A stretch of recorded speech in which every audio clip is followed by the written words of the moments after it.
radio for the masses. Headline edition, July 8, 1947. The Army Air Forces has announced that a flying disc has been found and is now in the possession of the Army. If the game is rigged, change the game. Game changer. I occasionally think how quickly our differences worldwide would vanish if we were facing an alien threat from outside this world. This is Fade to Black with your host, Jimmy Church, on the Game Changer Radio Network and KGRA, the Global Radio Alliance. I need your help to get to the year 1985. You are listening to Fade to Black with Jimmy Church on the Game Changer Network.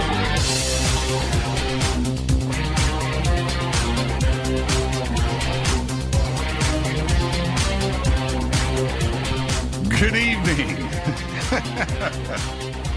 How you doing? Fade to Black. Bespoke radio for the masses. Yeah. How you doing? How you doing? It's Tuesday, March 3rd, 2020.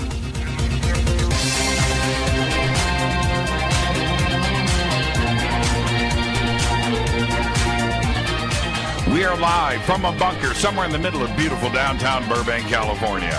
And I would like to welcome everybody listening all around the world, all across the United States.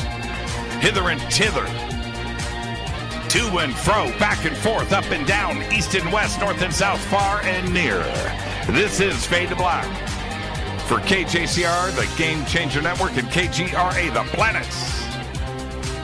I'm your host, Jimmy Church. What is cracking, everybody? How you doing? How you doing? All right. I know you've been waiting for this. Tonight's the night. We have very special guest contactee Chris Bledsoe is here for the very first time.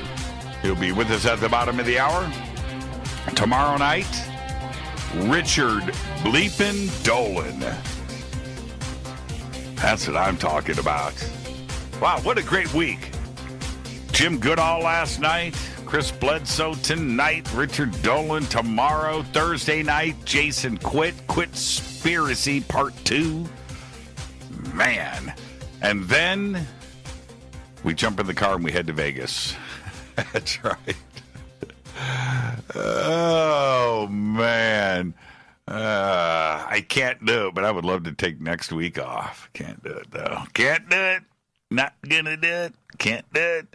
Somebody sent me an email today that said, Jimmy, you have done over 1,000 shows, and in those 1,000 shows, you say hither and thither, that you are saying it wrong.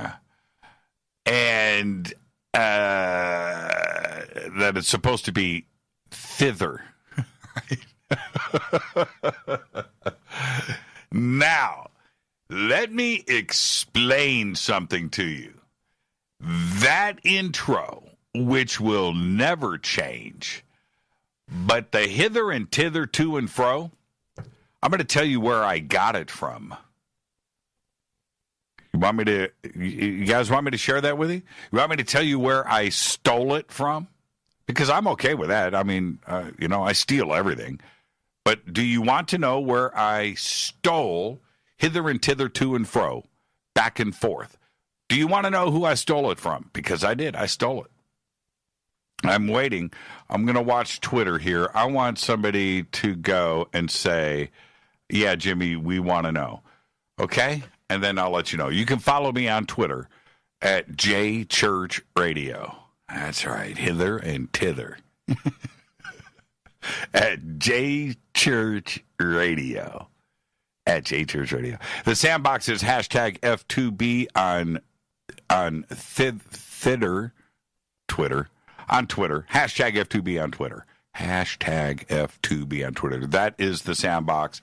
Love hanging out with all of you guys. And where am I at? Hashtag F2BQ is Fade to Black questions. You can also email throughout the show, jimmy@jimmychurchradio.com. Oh, I don't want... Okay, so Cassandra in Twitter says, nah, go ahead, whatever, tell us. Hither and thither, to and fro, comes from the movie Fear of a Black Hat. That's right. Fear of a Black Hat. And if you haven't seen Fear of a Black Hat, absolutely one of the funniest movies ever made. Very, very funny. Controversial. Fear of a Black Hat. Watch the movie. There is a scene in the movie where one of the rappers in the band is down in his bunker showing off his gun collection. And he says to the host, the interviewer in this documentary, her name is Nina Blackburn, a take of Nina Blackwood off of MTV. That's another story. And he says, hither and thither, to and fro, back and forth. And the way that he says it, it is so funny. And it's just like, man, I stole it. I stole it. So there it is. See, I just came clean. I came clean. That's where that comes from. So it will always be thither. And if you're going to send me an email that says something like that in it and you don't know where the humor comes from and you haven't seen the movie, that's not on me. It's Black Hat, not Black Cat. Fear of a Black Hat is the name of the movie. Fear of a Black Hat. And if you haven't seen it, this audience, you got to get inside my head. And you guys are close. You guys are close. You are inside my head. You guys know what I'm going to say before I'm going to say it. You've listened to way too many shows, and we hang out too much. But Fear of a Black Hat. And if you haven't seen it, that's it. That's your required viewing for the night. Rita, pop up a link to Fear of a Black Hat. Nina. Fear of a Black Hat. Did you pop up a picture of Nina? There she is. Oh, my God. Nina, yeah. Well, that's Nina. That's Nina Blackwood. Nina Blackburn. I wonder how old Nina was here. She was probably 40. She looked younger, but she was probably 40 because I think today somebody should find out because I'm sure she is. Thither sounds better. Seen Fear of a Black Hat. Good for you. See, Tarana, you get me. Yeah, there you go. Old English pronunciation. On January 8th, 2007, Chris Bledsoe Sr. came face-to-face with extraterrestrial beings and had missing time. Although he wouldn't recall the details of that first terrifying encounter until hypnosis a year and a half later.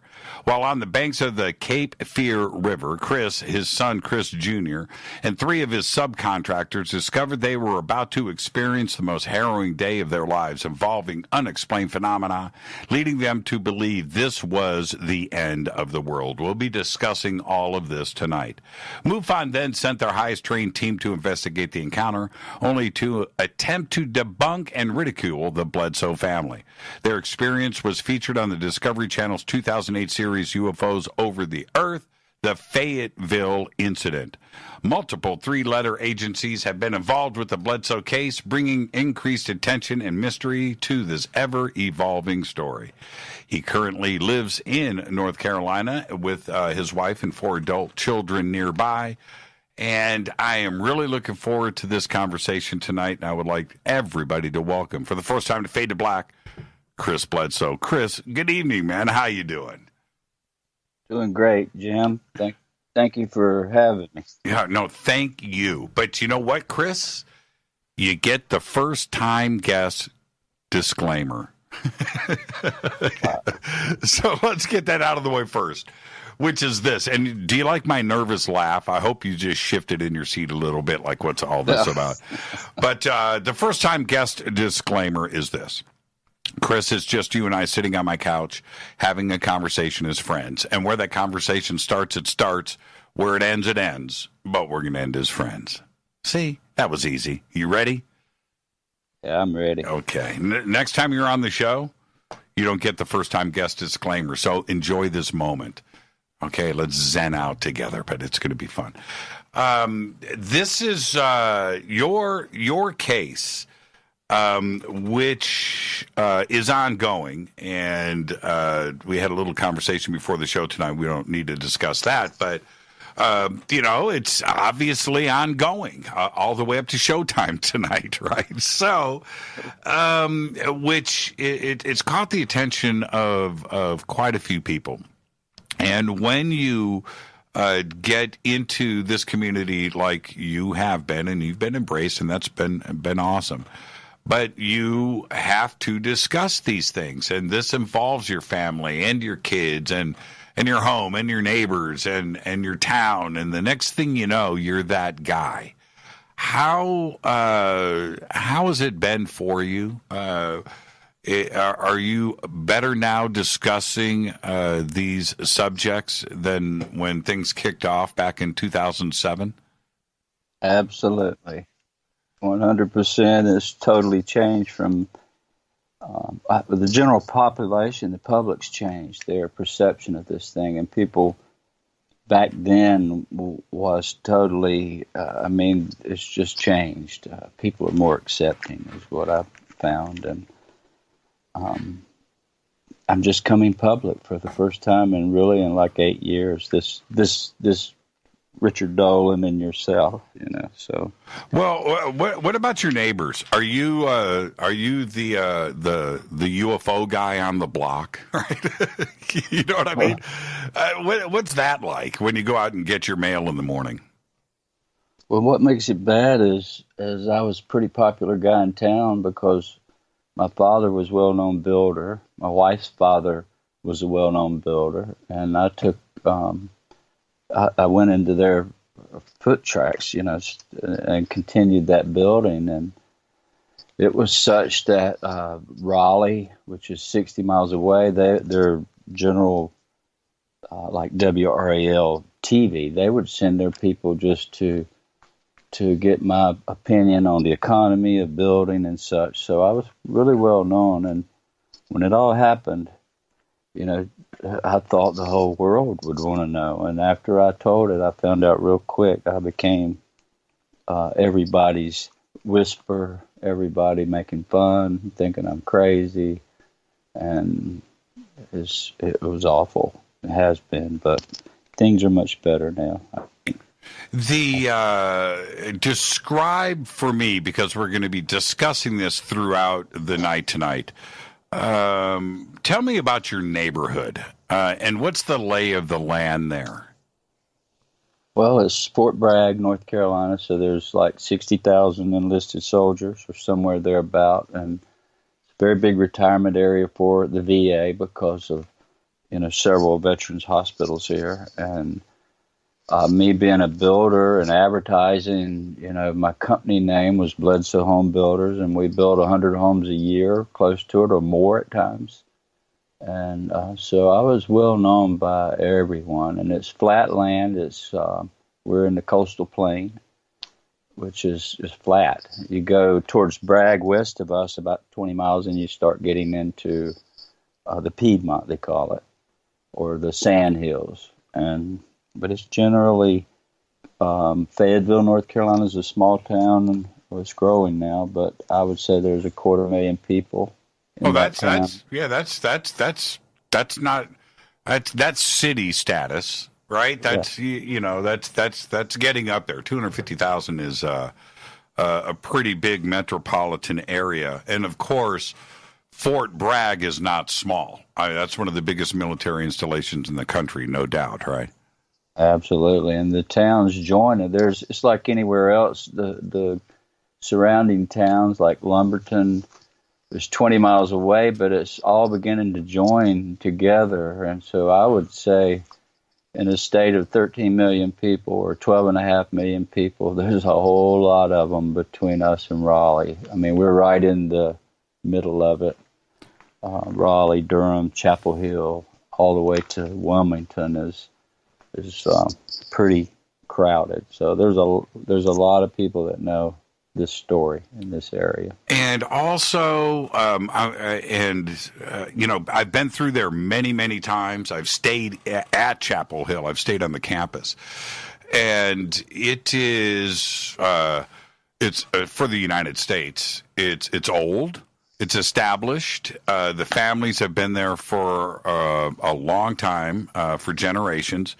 There are, for the large part, I would say, pretty wealthy, right? I mean, it's got all demographics there, but it is a beautiful. You drive through there and you just see America, don't you?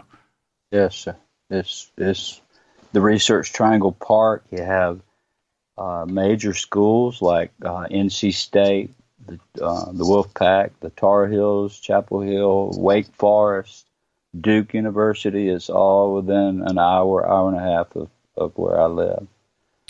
And Wilmington is in the south from me, only an hour and a half away. So we're kind of right in the middle. Yeah, it's beautiful. It's beautiful to go through those hills and just drive and the trees. And it's like, wow, there's Duke. Oh, Raleigh, Durham. Oh, we're here. At Chapel Hill.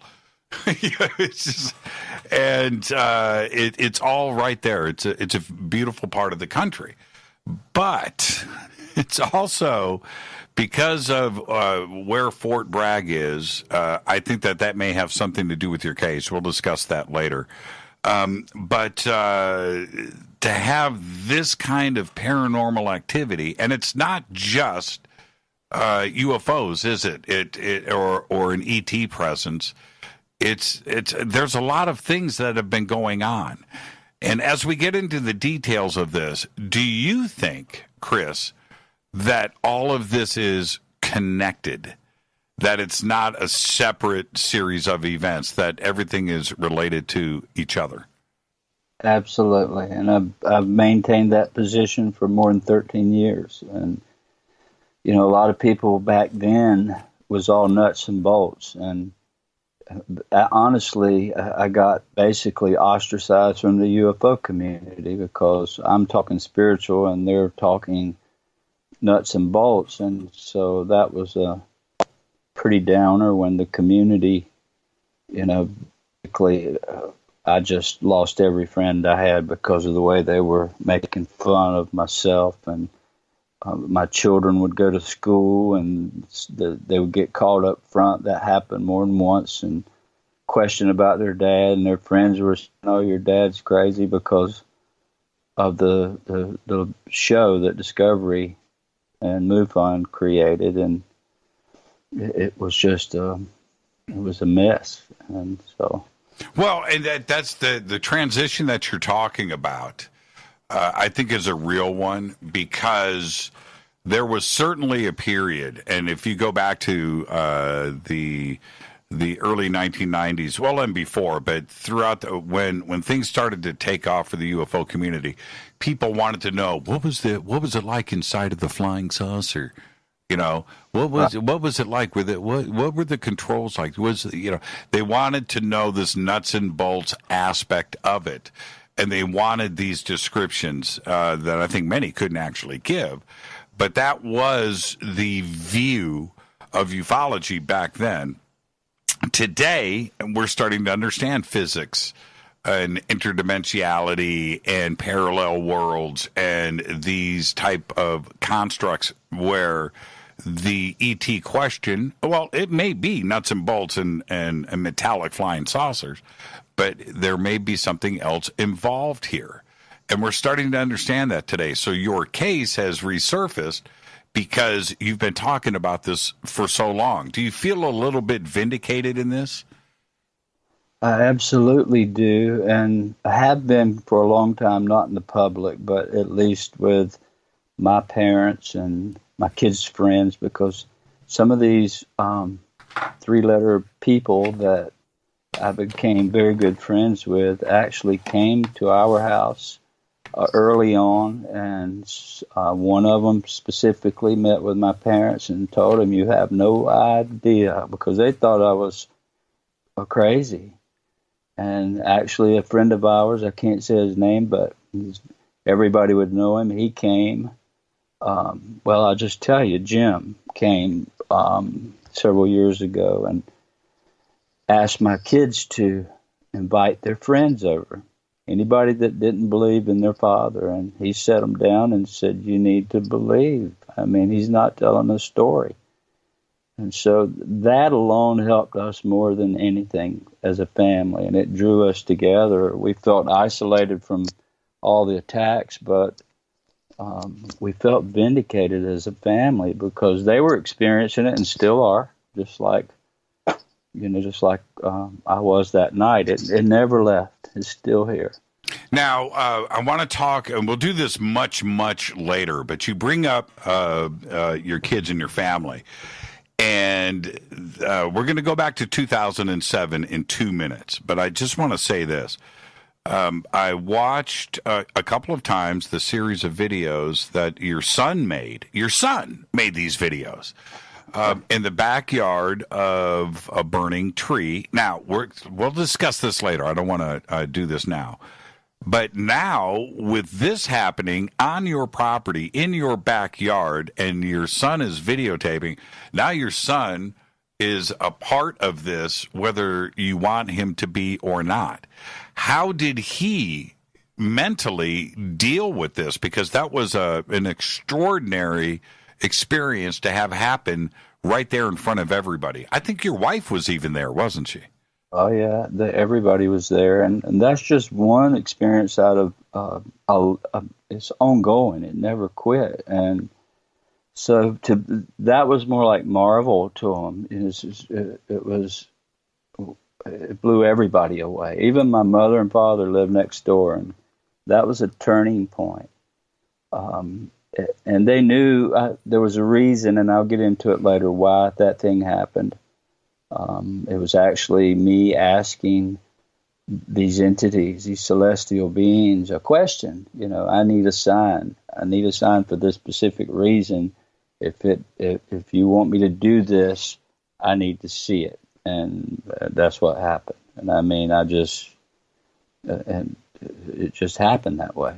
It was in response to a question. And your son is okay. I mean, I can imagine he must be the most popular kid in school when that kind of stuff goes down.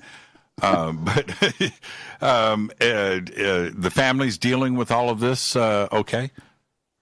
Yeah, it wasn't always easy because, when Dad comes home from the river in 2007 telling the story, they didn't get home. They were off, my wife with three of our children with her mother for a few days, and it was just Christopher and I, Chris Jr. And once they got home and the whole family heard the story, my children were very small. My daughter was like 10 years old, and then three boys were just a little older than her. Chris Jr. was the oldest at 17. And so they were terrified. I mean, absolutely scared of what was going on, the unknown, not knowing what it was. And then it started right away at our house. It never left. I was so obsessed, Jimmy, that I wanted them to believe me, that I actually started praying that my family would experience this with me so they wouldn't not believe me, because everybody, church members, family members, cousins, aunts, and our family's been here since the 1700s, so there's probably 400 or 500 family members in this town. And I was the talk of the town, being made fun of, and my children were experiencing this stuff. I'd get them up in the middle of the night, 5 o'clock in the morning. My wife would be so mad because there's this 40-foot blue orb hovering in the backyard, or this, bigger than that, white orb hovering over a tree in our backyard or right over top of our house. And there was many nights back in 2007, 2008 that they just had no clue and were terrified about what it was we were dealing with. And of course, I was battling that too. The question, I've always maintained it was spiritual there's some sort of angelic entity because I was sick, and that went away right after. I mean, immediately they took that from me. But yet the community was saying, "Oh, you're playing with Satan himself." Of course. Yeah, right. And this is a very big area for Christianity. And then I was a deacon in the Pentecostal church at one time. So imagine me coming back telling that these big balls of fire came out of the sky, took me away for 4 hours, and took my Crohn's away. And that didn't matter. It didn't matter at all. So. Yeah, Rita asked me 2 nights ago, Chris, you're going to laugh, and it's okay. You can laugh out loud. Rita goes, "So, Jimmy, what's North Carolina like?" And you know how I answered her? I said, "Everybody goes to church. Everybody." Right? And she goes, "Oh, okay, all right, but that's the best way that I can kind of, for somebody that's never been there and doesn't know what the community is like, when they say the Bible Belt, there's a reason they describe it that way. And that's it. And for you to say these words, and I know Rita's in her studio down the hall listening, you just reaffirm that. And for the audience, you need to understand North, South Carolina, and that entire section of the country, up and down the coast, and then going west, into Tennessee and Arkansas and Missouri and Mississippi and Georgia, Alabama. This is the way of life. This isn't something that you read about in books. This is what happens in Fayetteville, isn't it? Absolutely. I can pull out of my driveway and go a mile either direction. Just say I'm in the center, and a mile each way. There's probably a dozen churches. No, that's right. That's right. That's right. That's exactly it. That's exactly it. Okay, let's go before we hit the break. Let's set up what's going on here. Let's go back to January 8th, 2007. When you woke up that day, was it just like any other day? No, that's it's important to know where I was at that point. By 07, and let's back up a bit. In 04, I was just at the peak of being extremely sick with this disease, and my wife and I were we were steadily building, houses by the tune. We had 40 under construction at that time. And Desert Storm was going on, and when all that happens in a military town, it shuts, the sales just shut down. It was hard to give a house away, and I had 28 houses for sale in 01 when they first went to, or in that area, there was they were shipped overseas. But so long story short, my business was failing, and to top it off, I was so sick I wasn't able to tend to my company like I should have been, and $15, $18 million a year, and it was just run by my wife and I. It was basically dumped in her lap, and she was extremely worried about my health, and I'm in bed mostly for 2 years there. So everything was going away. My life's savings, my career, and I was suffering. I was near a nervous breakdown. I couldn't eat without being in the restroom 20 times a day. I mean, that's how bad it got. So I actually ended up having a near-death experience, and just before we sold the business, she actually sold it while I was in my bed. The lawyers came to have the papers signed, and we got taken advantage of there. So everything's going downhill. That's where I'm at, right? That's in 2004 and 5. So my father had a heart attack, and we had to sell our home, a big, beautiful home, and move out. We moved into actually a mobile home that we remodeled into a house for our whole family, and we relocated next to him. And he was so worried about me because I was depressed. I didn't want to work. I couldn't. I just felt so bad, sick. And so I was at the end of my rope, you might say. I was not, I was sick and I was unhappy. I loved my children and wife more than anything. And so that day, it was around October or September of '06, Dad talked me into traveling to the coast, a couple hours away, and building a house for a friend. And so he talked me into it, and I hired a crew of guys, of 10 guys, and we went down, and for 4 months they worked on this big beach house, and then here it is just after Christmas. First week of January, they finished the house up, and I had gone down and did an inspection and told them when they got this done, just come on home and make sure they got their money. And it was a Tuesday, January 8th of '07. They called me on the way home. They finished their punch list and said, "We'd like to celebrate." And I had the only four-wheel drive truck between us all, and you needed that to get down to where we were going, which is a little cul-de-sac on a dead-end road that dead ends to the river.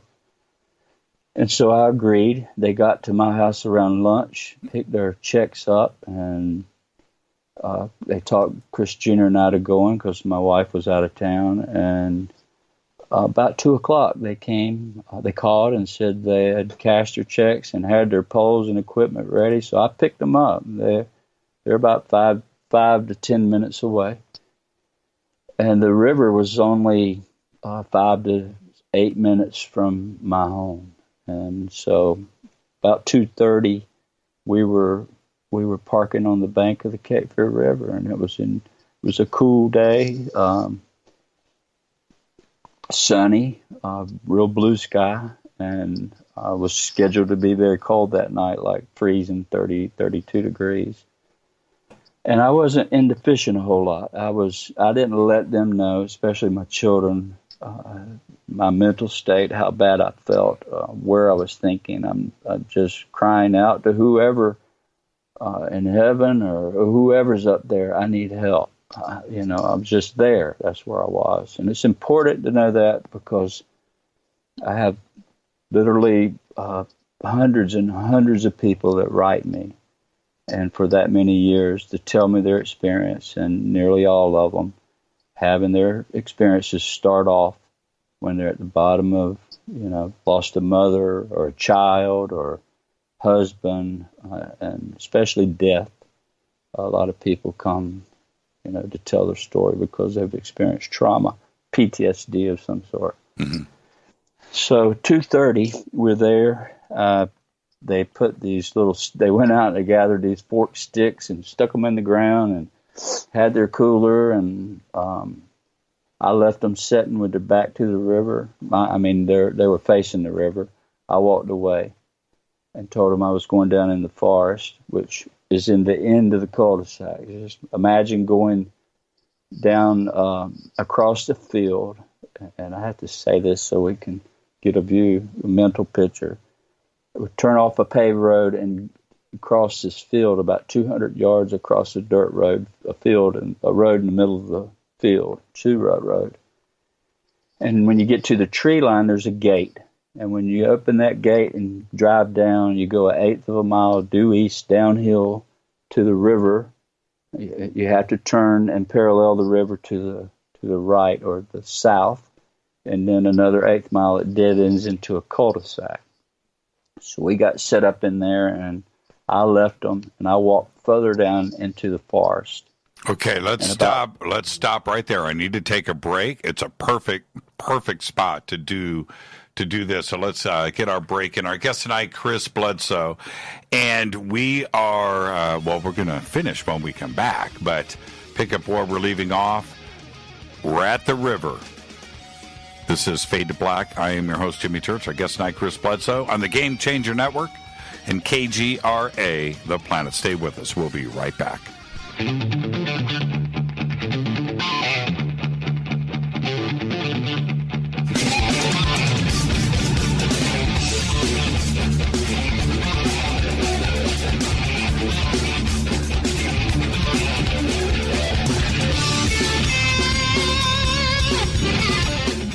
Welcome back, Fade to Black. I'm your host, Jimmy Church. You can follow me on Twitter at JChurchRadio. I want to remind everybody our next two events coming up.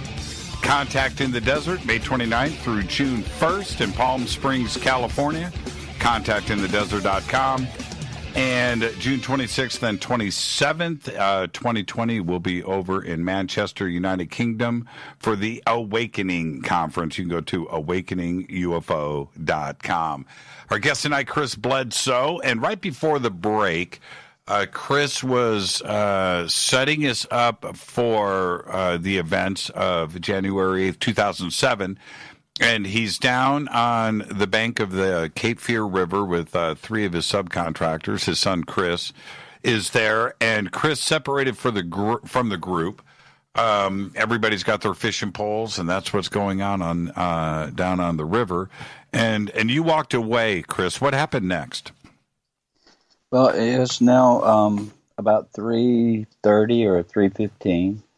I just told the guys I wasn't into fishing. I wanted to go down in the forest and sit on the riverbank and see wildlife. Basically, it was just an excuse to get away and try to meditate and call on the universe to help me in this situation. You know, just felt bad and was in a bad way. But so now it's 3:30.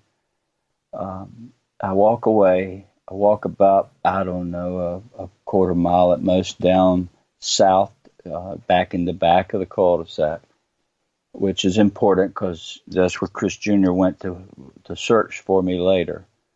And I sat down by a big old oak tree and a river gully where the creeks spill into the river, and had this nice place and never did see a thing, but sat there until about 4:15, 4:30, I guess, and it's probably 4:30, and it's getting dark. It's January, so the sun sets just about 5:30.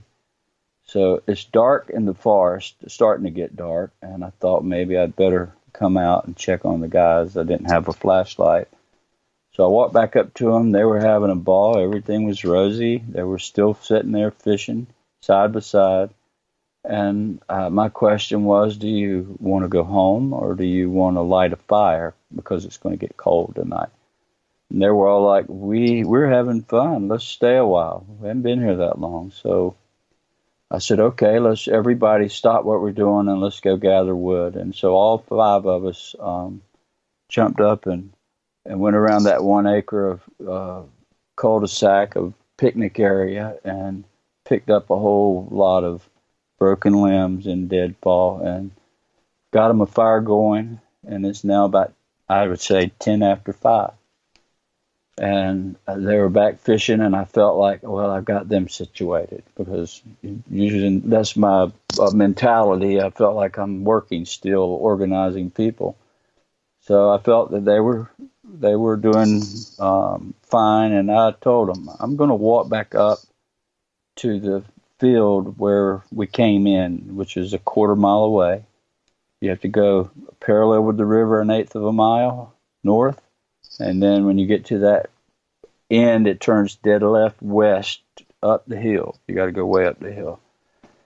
So I convinced them that I was going to go up and sit and see if any deer or turkey come out and to feed in the field late, before sunset. And so I left them and I started walking, and I left the cul-de-sac, the open area, and started down this narrow path where we drove in, and it was real narrow at that time. And actually the mirrors on my truck would bump the bushes on either side of the road in places. It was that narrow going in, and it was real rutty, foot-deep ruts with mud. And so I'm walking up through there trying to keep from stepping in ankle-deep mud. And it's starting to get kind of dark down this area. It's like trees just grow over this, like a tunnel down through there. So it was a bit dark. Didn't have a flashlight. And, of course, I grew up hunting, killed a deer, my first deer at 5 years old. And I grew up doing that. I was raised with a father that hunted all his life. And that ended for me for ever. After this experience, I never hunted again. I just had to throw that in there. So I wasn't scared, right?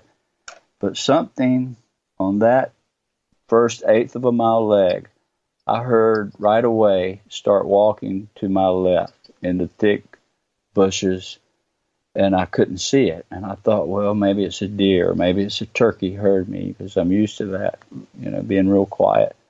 Well, it started to freak me out because I stopped, and when I stopped, it stopped.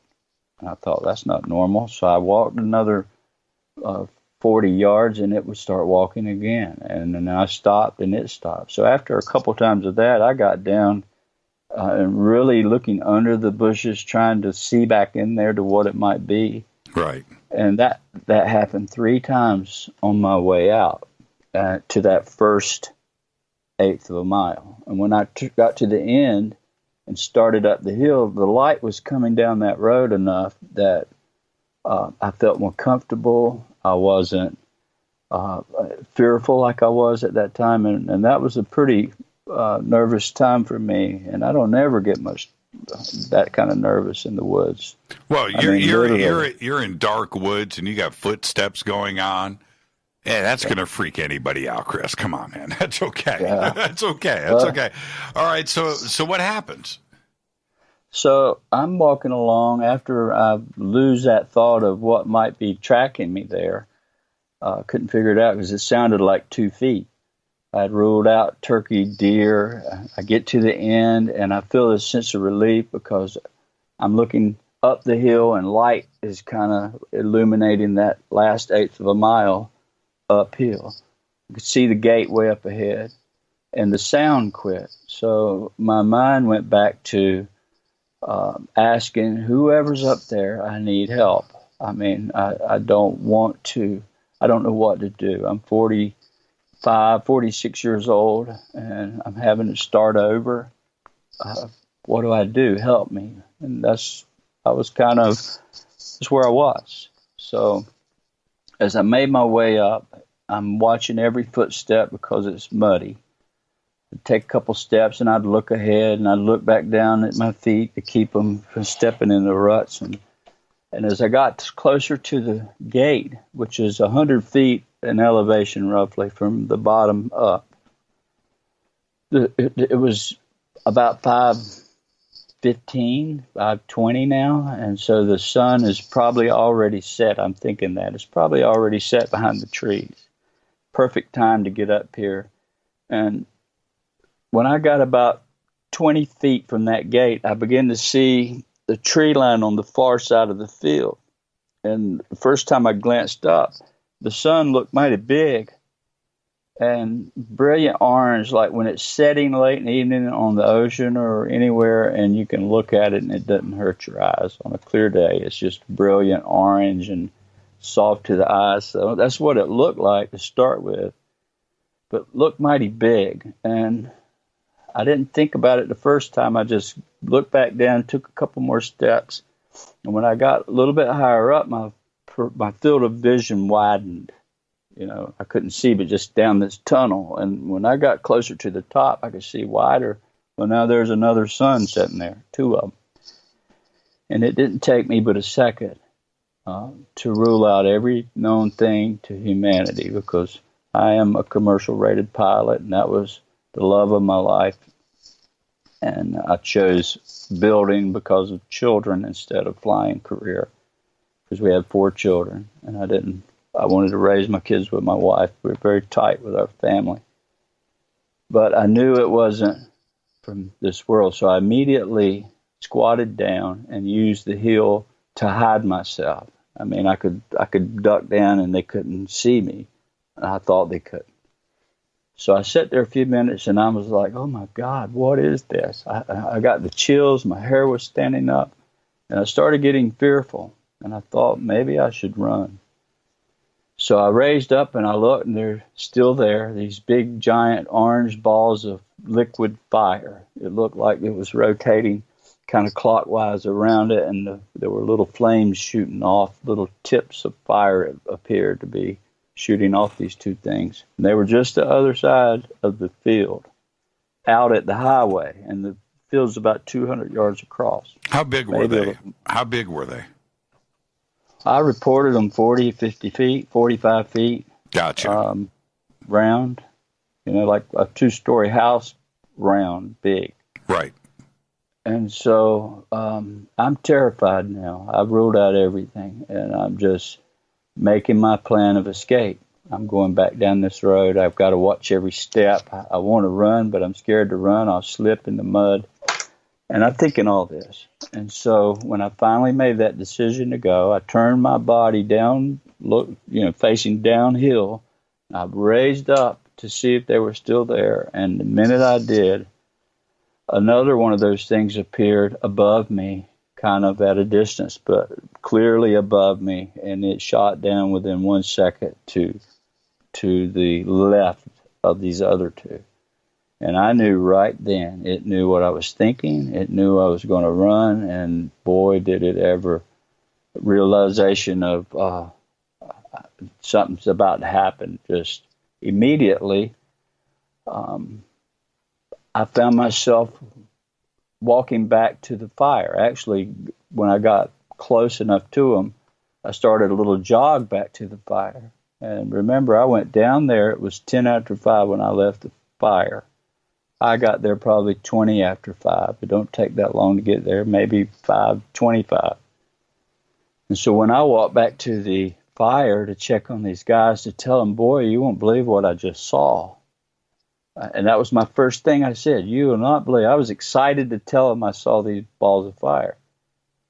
And they were, these 3 guys, Chris Jr. wasn't there. But these 3 guys weren't fishing anymore. The fire had burned down. It was just a small fire.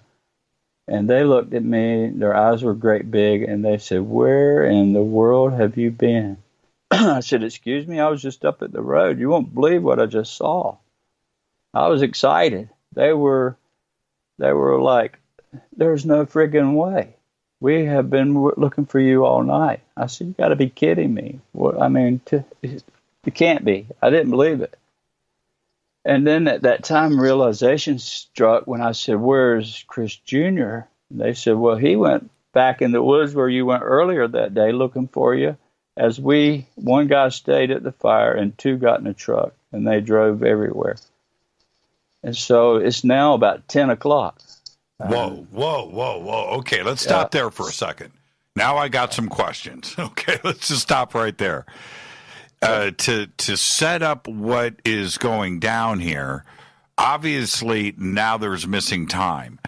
But you, in describing all of this, it sounds to me like you could have yelled from the field and they would have heard you, right? Absolutely. Right? You guys were that close in proximity. They've been out searching for you. You think only a few minutes have passed. You're coming to them excited to talk about the 2 or 3 balls of light that are over your shoulder, and you're assuming that they're probably even still in the field. You're coming down to tell them about all of this, but the exact opposite is going down. They're freaked out because you've been missing for 5 hours. Your son's out searching for you. They've been panicking because they can't find you, and you just walk up on them like, hey, man, what's up? You got to come check this out. That's what was going down, right? That's exactly what was going on, and what had them all really, they were so quiet when I walked up, and their eyes were big as saucers. And I asked, I didn't even really have just a minute's conversation as I'm walking up, and I paused just long enough to find out, where's Chris Jr.? And they said, well, we lost him 2 hours ago. He went that way looking for you. And I thought, oh my God, I just freaked out.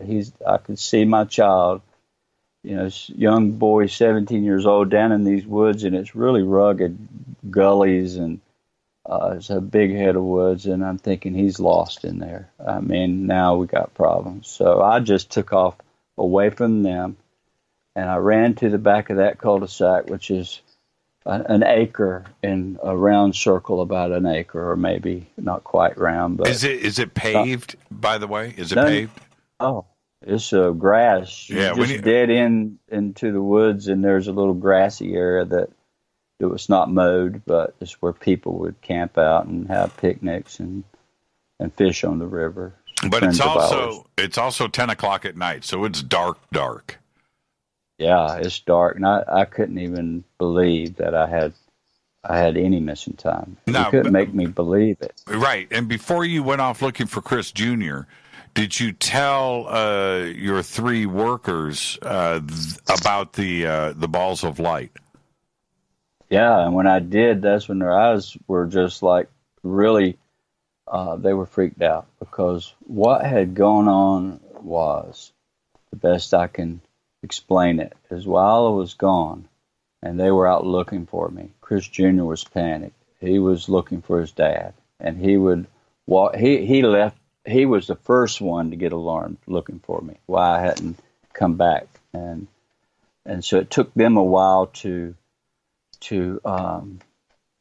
get started on their process of looking for me, because Junior, he's been doing it. He'd walk towards the back of the cul-de-sac and he'd call his father, and he'd come back, "Where's my dad? I mean, he's been gone too long." And finally, he came walking up and telling them that he saw these two red orbs. That, remember the place I'd walked out of there and I was nervous? I kept hearing something in the forest tracking me. Well, he's looking down that road, and he sees two red orbs. He said they looked like the size of a basketball, came out of the forest on one side, the side that I heard the sound, and crossed the road and came towards where they were fishing. So he started coming up telling them there was these two balls of light went in the woods, and they were like, "Don't mess with us, Chris Jr." And he's like, I'm telling you. So they finally go on the manhunt. Junior goes back to where he was at the back of the cul-de-sac. And during that time, he looks way down that path, and he sees these two orbs come back out of the riverside of the road, comes back out in the middle of the road, and now they're 100 yards from him or close to it, and here they come towards him. And they're about waist high off the ground, two red balls of light. So he sees them coming closer and closer, and as they got closer, he gets scared, and he kind of backs himself up under these thick shrubs that surround this area. I mean, it's just real thick brush right around the area of cul-de-sac. And so he ends up backing himself up under there to hide, and they came right up to him within 15, 20 feet of him, and he could clearly see there were these two entities, and he describes them as 3 to 4 feet tall, red glowing eyes, and they were staring at him. I mean, eye-to-eye contact. One all the time, and the other was playing with stuff on the ground. He said they would pick up a stick or a bottle or a can and shake it, and for 2 hours or close to it, the best we can tell, he was pinned down, having these entities never bothered him. They were just always there. He couldn't scream. He couldn't move. But I'm going to get in my head of myself. I found him after about 5 minutes of me shouting for him, and I start back into the woods. I get right up on him, and he comes up from under these thick bushes, and he's panicked. He's like, "Dad, why did you leave me?" And he's in shock. And I'm saying, "I didn't leave you, son. I was just up at the field." He said, "No, you've been gone all night." And I could not still believe was gone all night. I said, "No, son, I have only been gone just a few minutes." He said, "No, Daddy, why'd you leave me? You've been gone all night. These creatures, they had me pinned down." And he's describing this stuff, so I'm freaking out now. I said, "Well, I saw these lights up at the hill." And so I grab him by the arm and I walk him over to the fire. And these guys are now not fishing anymore. They're just standing up looking at the fire. And they're hearing him as he's describing all this, what he had experienced. And, of course, I'd told him on my way up to the fire, what I'd seen. So now it's totally, everybody's kind of freaked out. And all of a sudden, one of the guys points up to the sky and says, "Look at that." And when we all raised our heads straight up, and it's a clear night, what it looked like, Jimmy, was the constellation, any one of them, with a bunch of stars. 8 or 9 stars just began to move about the sky, and they would go away from one another, and they would come back together. And this was going on for a minute or two, and all of a sudden 3 of these things come straight down at a very fast speed, slows to like it just was on a cushion, and lands 3 of them on the other side of the river directly in front of us. Now, the river's not that wide. It may be 60 yards wide at most, I would think. And at that moment, pandemonium set in. We got these 3 things landed over there. Everybody's freaked out by hearing these stories of, Christopher and me being missing. And so immediately we just ran to the truck, left everything sitting on the ground, left the fire burning. I mean, we left, jumped in the truck. And as we start out of there, they're panicked. Oh my God, you couldn't hear the words, like I just said, was flying about my truck.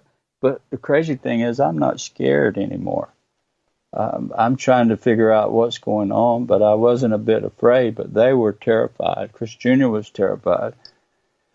And so as we left out of there, my truck's wallering in the ruts. They're saying, go faster, go faster. Right. One of the guys yells out that these red orbs, which we understood from Junior's description of what they were behind us, coming. One of them was, anyhow, following the truck out of there. And I floored it as hard as I could. And it was 3 grown men and my son were just, you couldn't imagine what all the fear and the words going on was just, it was total panic. And so when I got straight going west out of the worst part of the mud, and I started up that hill, I was able to go faster. And when we cleared the top of that hill, I felt like the old show Streets of San Francisco. I used to watch that, and they would jump over these hills. You got that thing. You got 4 wheels off, didn't you? Yeah, absolutely. We were trying to get out of there, and as soon as we jumped over the top of that hill through the gate, I laid on the brakes as hard as I could and slid to a stop, because those 2 original red or orange balls of fire are still there in the exact same place, and that 3rd one, orange ball of fire that was up above me that appeared and came down, undoubtedly was the one that got me, because it's now no longer red. It's looking like a 40-foot football or egg-shaped thing. I've heard tic-tac many, many times, and it got a lot of people's attention. I described it 40, 45 feet, 50 feet. It's like a Greyhound bus now sitting in the road crossways between us and the highway, and it's sideways, and it's glowing white, bright white, and it has this light going around it that looked like spikes, kind of like crystal spikes, but it was the light doing this, and it was going around it, and every direction. And there's a video, I-10 UFO. It's called the I-10 UFO, which is I-10 Florida, the interstate. Somebody pulls over and takes this video, and I verified that video to some folks, people that would know, these scientists, that's exactly what I saw. And it was just, we had this standoff. Now everybody's really panicked, really bad. We thought it was bad before. Now we got 3 on the river behind us. We got 2 in the air in front and 1 on the ground. Okay, right there. Let's take a break. Perfect spot to do that. So let's go ahead and get our commercial break in. This is Fade to Black. Our guest tonight, Chris Bledsoe. We're talking about January 8th, 2007. What happened at the Cape Fear River. More with Chris after this short break. Stay with us.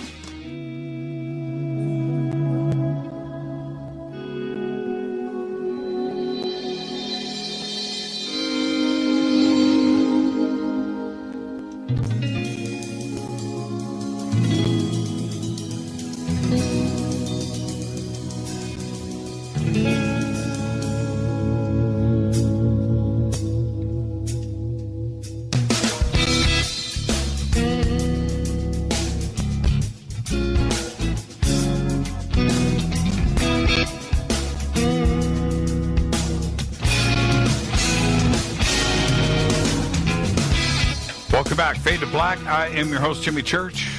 Our guest tonight, Chris Bledsoe. And if you ever miss a live show, a live broadcast, just get our podcast. That's all you got to do. It's updated every night after the show.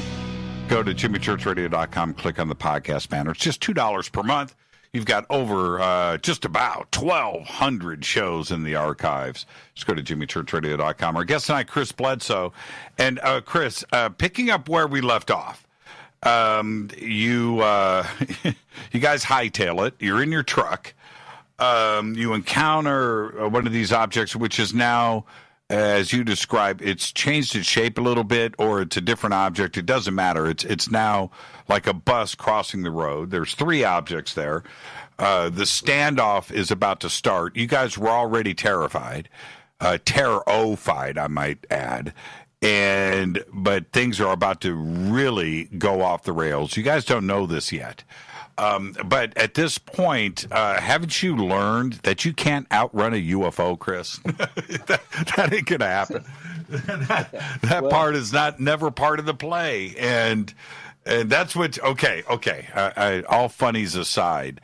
But I can't imagine what you guys are going through. What time is it now? How much time has transpired from when you guys went to go find Chris? You have left the field. You encounter them. That was around 10 p.m. or so, and the 5 hours of missing time. At this point, do you have any idea what time it is?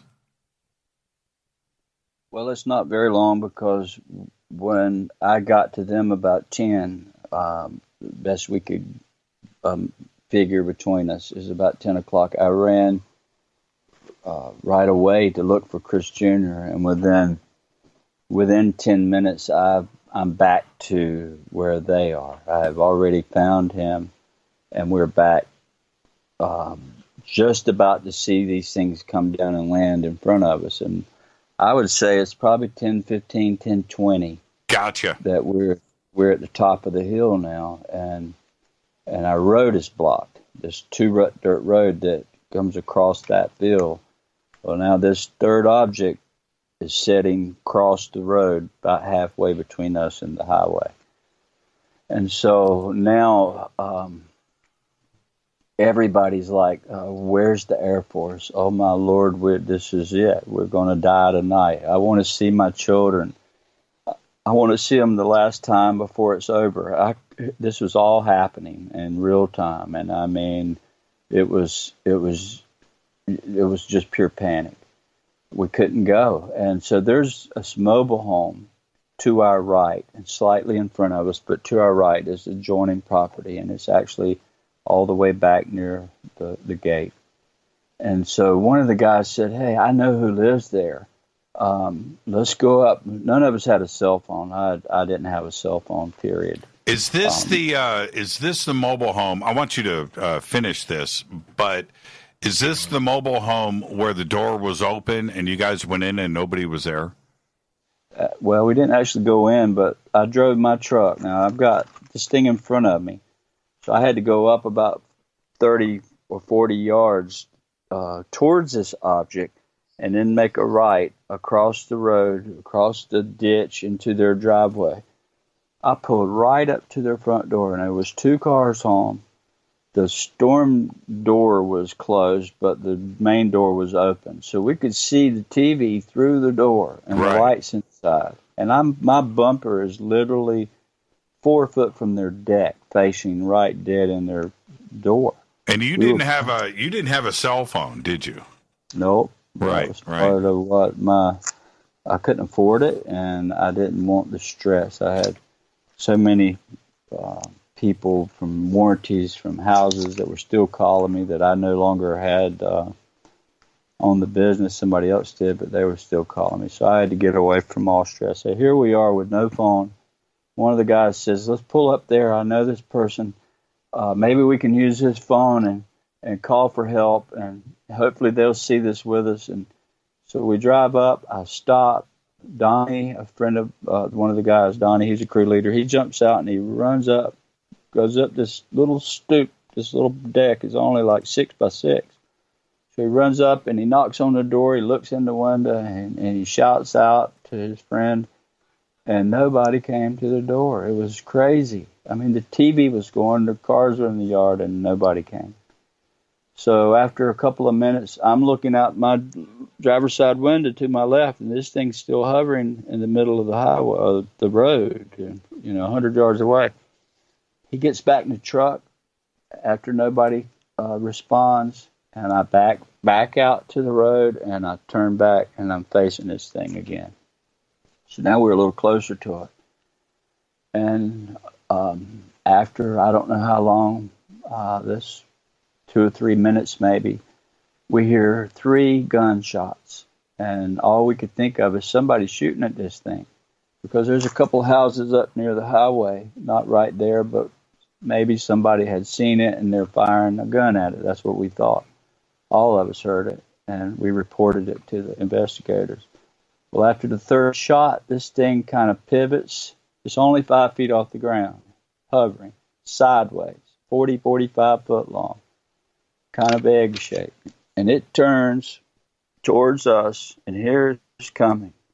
Oh, my Lord, everybody is just completely about to lose it. But I'm not afraid. This is the crazy thing. I'm worried about these guys, and my son especially, because he was like in shock. So here this thing comes, and it's coming towards us, and it's coming closer. It's very low, and now it starts to gain altitude. And by the time it gets to my truck, there's trees behind us, like on the riverbank, and these trees are about 60 or 70 foot tall. This thing barely clears these trees. I could have, I've said it many times, taken a homemade slingshot and shot it through my sunroof, and it had hit this thing. Mm-hmm. No, it was just brilliant light. It's glowing bright white now. And it was very slow. But once it gets almost directly overhead, it kind of pivots towards the north, and it fires off like it was shot out of a cannon. Just disappeared immediately. Well, now we're heading home. There was no ifs, ands, or buts about it. We were going quick. And these guys were actually fighting who would get to go home to their family first. And I'm really. Oh, man. You continue. I know exactly that's exactly the mood, right? That's the fight that should be happening right now. I get to go home first. What do you mean? I'm going home first. I'm closer. That's happening. I wanted to ask you really quick, before it flew away, as it's coming over the trees, and you're describing this brightness, was the ground and everything around you illuminated too as well? Was just everything enveloped in the light?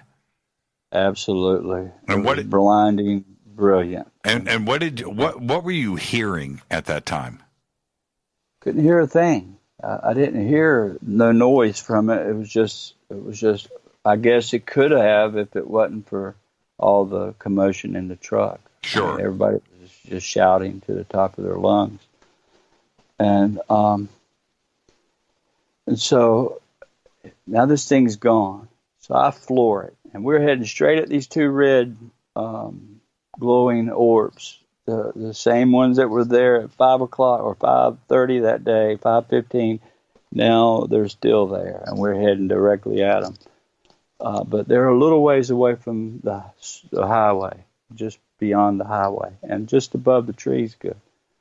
So we run out, we make it to the main paved road, and I floored it, and we had about 2.5 miles to get to where 2 of these guys live. They're next door neighbors. They live side by side, 2.5 miles away. So as we're heading, they're fighting, all of them. I'm going home first. Well, they agreed to let this other guy go home first, which was 4 miles away. So we literally had to go past their house, drop him off, turn around and come back and drop these 2 guys off before Christopher and I could head home. Well, on our way to drop these guys off, there's this main power line, a great big high tension, where you got these big 3 lines, 4 lines that droop with these towers. We had to cross up under this thing. It's right in this short curve. As we near this curve, it's a 35-mile-an-hour curve. You have to really slow down. They call it a dead man's curve. As we're going under it, there's this big, giant, dark, you couldn't see a color. It was black against the sky. And it had these, like, lights across the side as we were approaching the end of it, the back of it. Looked like a row of windows, actually. And it was very low, just over that power line, and just to our left, maybe 200 feet. So we didn't actually go under it, but we were so close. It was not hard for anyone to see it. I mean, it was there, right over the power line. I wanted to stop. I'm still not afraid anymore. But they weren't having anything to do with that, and it was like, you can't stop, floor it. And so I actually took on off and dropped David off first, turned around and came back to drop Donnie and Jean off. And I didn't go as far as the power line. Actually, Christopher was so ready to get home. I was ready to get him home. We actually, instead of going back towards that power line where this thing's hovering, so he didn't have to go through any more of that, I turned back and went back to where we dropped the first guy off and went that way home, which is the long way. And we made it to this main 4-lane road called 87 Highway, which goes from the coast up to Raleigh. So we turned left on the 4-lane, and we got to cross back under this power line. It's just the other side of this head of woods. We're paralleling the 4-lane. So as we go under or start to get towards that power line, there are cars parked along the road, 6 or 8 cars. They're out. They can still see this big light hovering back where we just came from. It's about a mile across that head of woods or less to where this thing is still hovering. Of course, I left. I went on. I slowed down long enough to see it, and I floored it, and we go on home, Christopher and I. Now it's probably, 11 o'clock or so, I'm guessing. So we have this fairly big 5-bedroom house. Well, it was a mobile home I turned into a home, and it was 3,500 feet. We're close to it. So Christopher runs in the door ahead of me. He runs come in the back door. He runs to the front. He turns all the outside lights on, closes every blind, locks the door.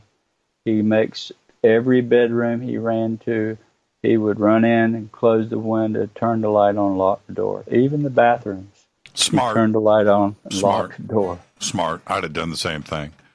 Yeah, so I'm in my study, turning the news on, trying to find out if there's any, if there's anything on the news, because I just thought we were being invaded. We just knew that the military, Fort Bragg, knew about it, and they were coming to fight it or to do whatever they were going to do to save us. And so I'm trying to find the news. Chris Jr. finally gets his windows all battened down and doors closed, and he comes in there where I'm at. And within a couple of minutes, then I heard something.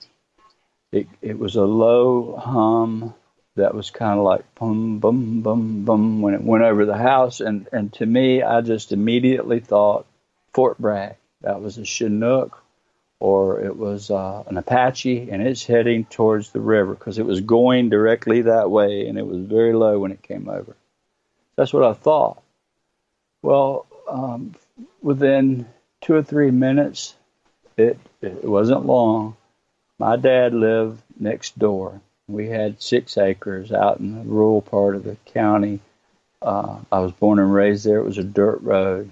They didn't pave it till I was 16, so that tells you it was kind of 15 miles from south of Fayetteville. Mm-hmm. So we have, large lots, 6 acres between us, Dad and I, side by side. And behind the house, he's got all these hound dogs that he's raised since before I was born. He had 104 was the most he had. So really large kennel, enclosed, roof over it, lights, very nice. But every dog in that pen, there were 15 at least, hound dogs, and they have a very loud voice. They were making this noise that it really stood my hair up on end, because they were seeing something that they sounded like they didn't know what it was. They were cautious, afraid. My dad would call it a boo bark. That's what he would say. They're afraid of something. Right. So these 15 dogs are just, you could hear them a half a mile away. They're that loud. And I jumped up and I ran to the back door, because immediately I thought, somebody's breaking into Dad's shop. We shared this 30 by 40 building together where we worked on boats and cars and motorcycles, and all my tools that Dad and I stuck together out there. And all I could think is near the dog kennel, somebody's out there around it about to break in, and these dogs are seeing it. That was what I thought. I wasn't thinking no more UFO. So Chris Jenner's like, "No, Daddy, please don't go out there. Please don't." I said, "Son, we're going out there. I've got to see who's breaking in Dad's shop." Rosie's at the back door. I'm looking through the glass, and she's a 100-pound Chesapeake Bay Retriever, hair all standing up, and she's barking, looking in the direction of the dog kennel, which is close to 100 yards away, down in the woods behind our house. So I managed to talk Christopher in. We'll be very quiet. We'll use Rosie in front of us to protect us, and she wouldn't let nobody bother us. I knew that, and so I said, "We just not use a flashlight. We'll ease back down the path to where the dogs are, and kind of stay out of sight and see if we see somebody. Rosie will chase them." So he grabs me by the back of the shirt and out the door. When I opened that door, Rosie looked up at me and took off, and she ran out about 20 yards and stopped and looked back, and I motioned her forward, and we were coming towards her very quiet, and she takes off. She runs out of sight back to where the kennel is. So Christopher and I sneak our way back in the dark. We get up near the kennel, and I was instantly perplexed, because they're not looking out towards the road, towards the front of the kennel where the garage is. It's right in front of the garage, dog kennel. They're actually looking out the back in the forest, and this real thick stuff you can hardly walk through. So I immediately thought, well, it can't be a person, because if they were worried about being seen, they'd have hit the road and been gone. They wouldn't be back behind the dog kennel. Where'd Rosie go? Well, she's frozen right. Okay. Kennel. I mean, 3 feet from me. She's pointing, and her hair's standing up, and she's barking into thick woods. And all these 15 hounds are doing the same. They're barking at this my hair is standing up by now, because it was just real creepy the way they didn't know what they were seeing. That's all I could think. Maybe it's a bear, because they'd been bear spotted just down the street from us recently at that time. So I whispered to Christopher, I said, "Junior, I'm going to send Rosie in on whatever's in there, and let's run back out to our side of the lot." Our lot goes grass all the way to the rear of the property, and this head of woods is behind Dad's house. So I immediately thought we could run back out towards the yard, take a left, and go down about 100 yards to the back of the property and stop and hide and see whatever she runs out of there. And I'm thinking bear now, right? Right. So I take off. We made an agreement. He's got me by the back of the shirt. We took off running hard as we could, and we run all the way back to the back. Actually, when I made a left-hand turn, Christopher pulled out away from me, and I just knew he was coming behind me.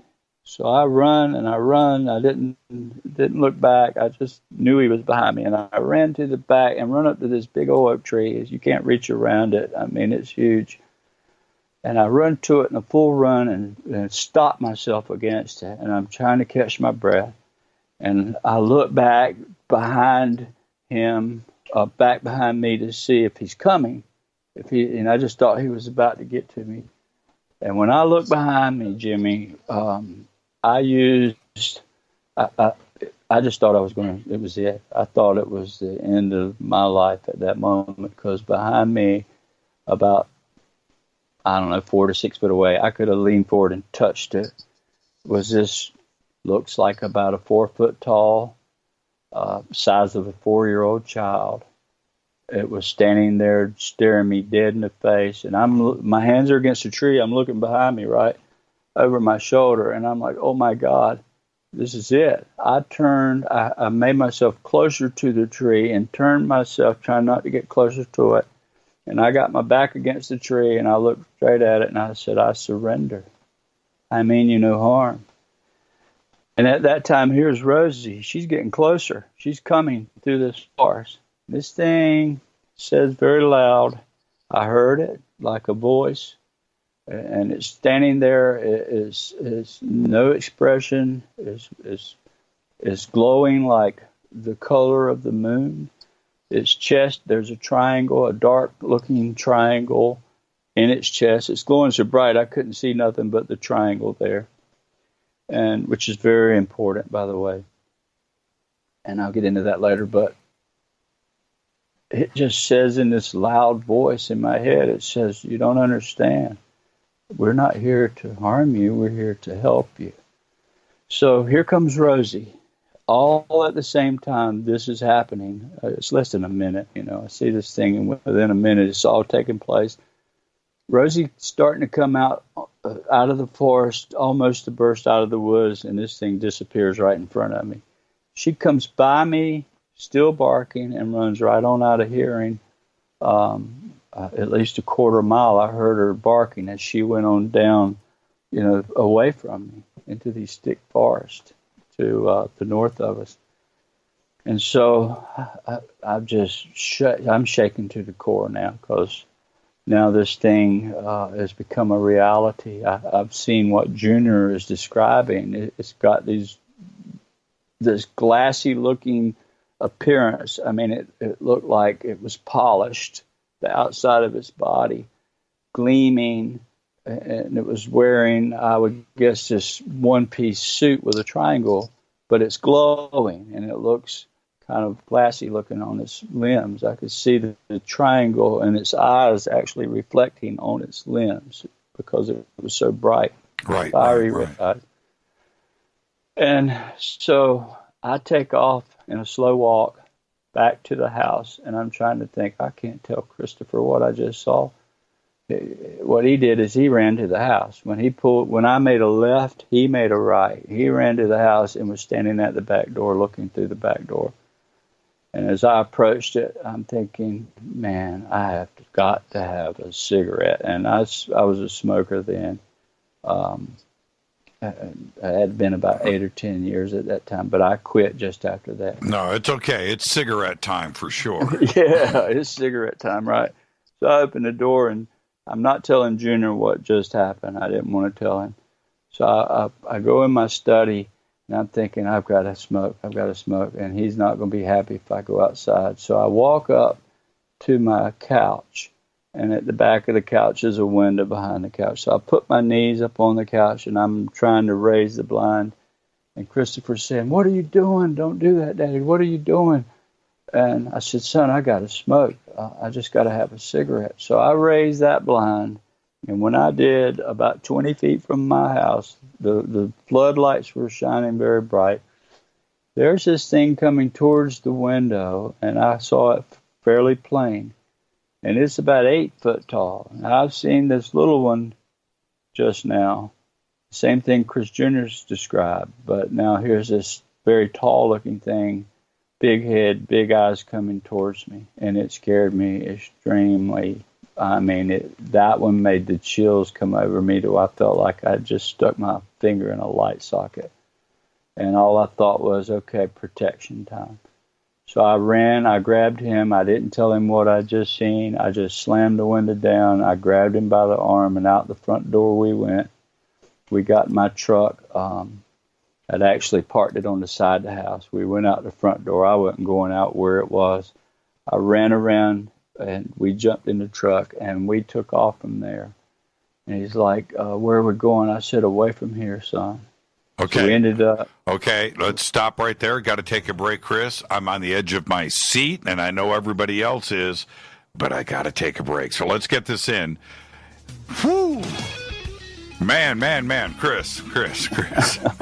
Okay. All right, this is Fade to Black. I'm your host, Jimmy Church. Our guest tonight, Chris Bledsoe. When we come back, we'll talk about the escape from the house. We'll be right back. Stay with us.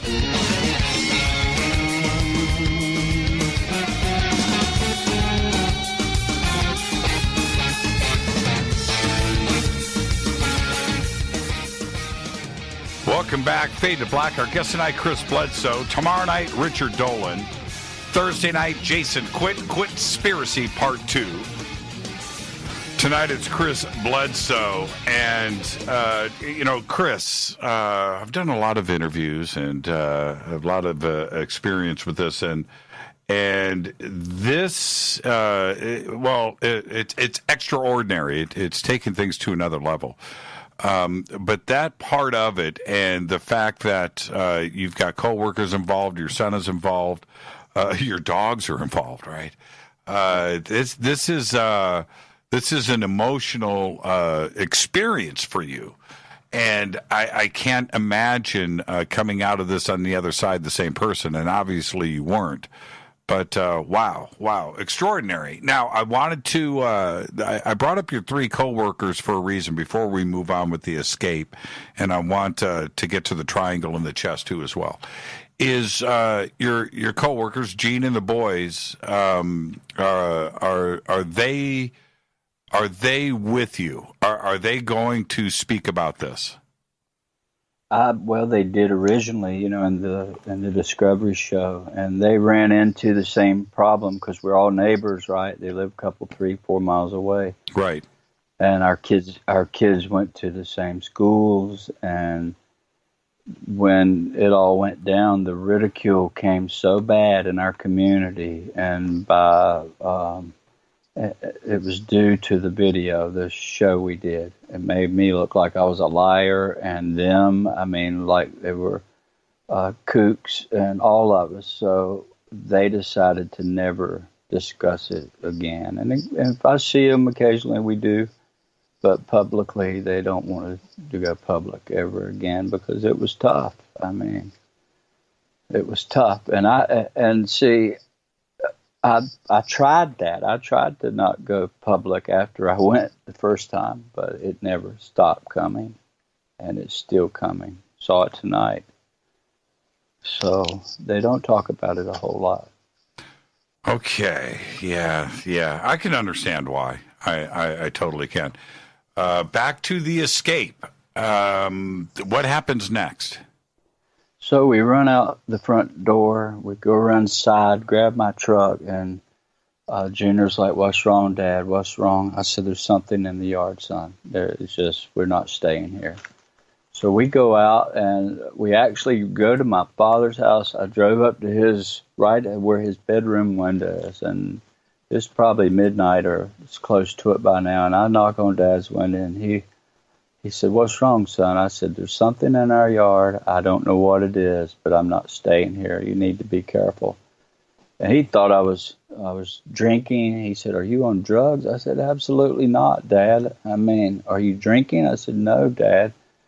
And I wasn't getting support there. He's coming out of a sleep, and he just couldn't grasp what I'm trying to tell him and the fear that Junior and I were experiencing. So I went back, jumped in the truck, left him in wonder, and we drove about 7, 8 miles away to a local hayfield where there's a ballpark and community area and out in our community, and drove right out in the very center of that field where I could see in every direction, and left the truck running, and that's where we spent the night until it got daylight the next morning.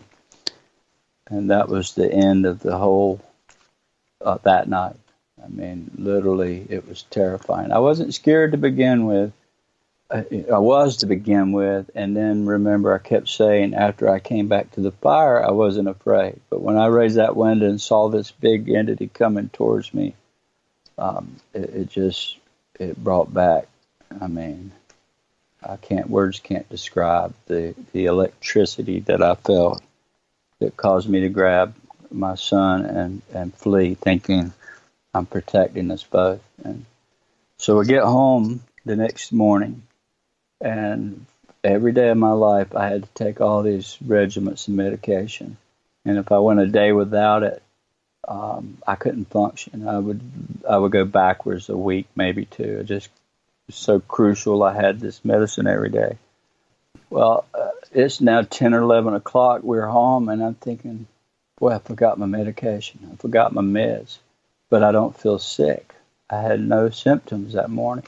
Let me jump in, Chris, if you don't mind. The medication is not for pain. It's not narcotics.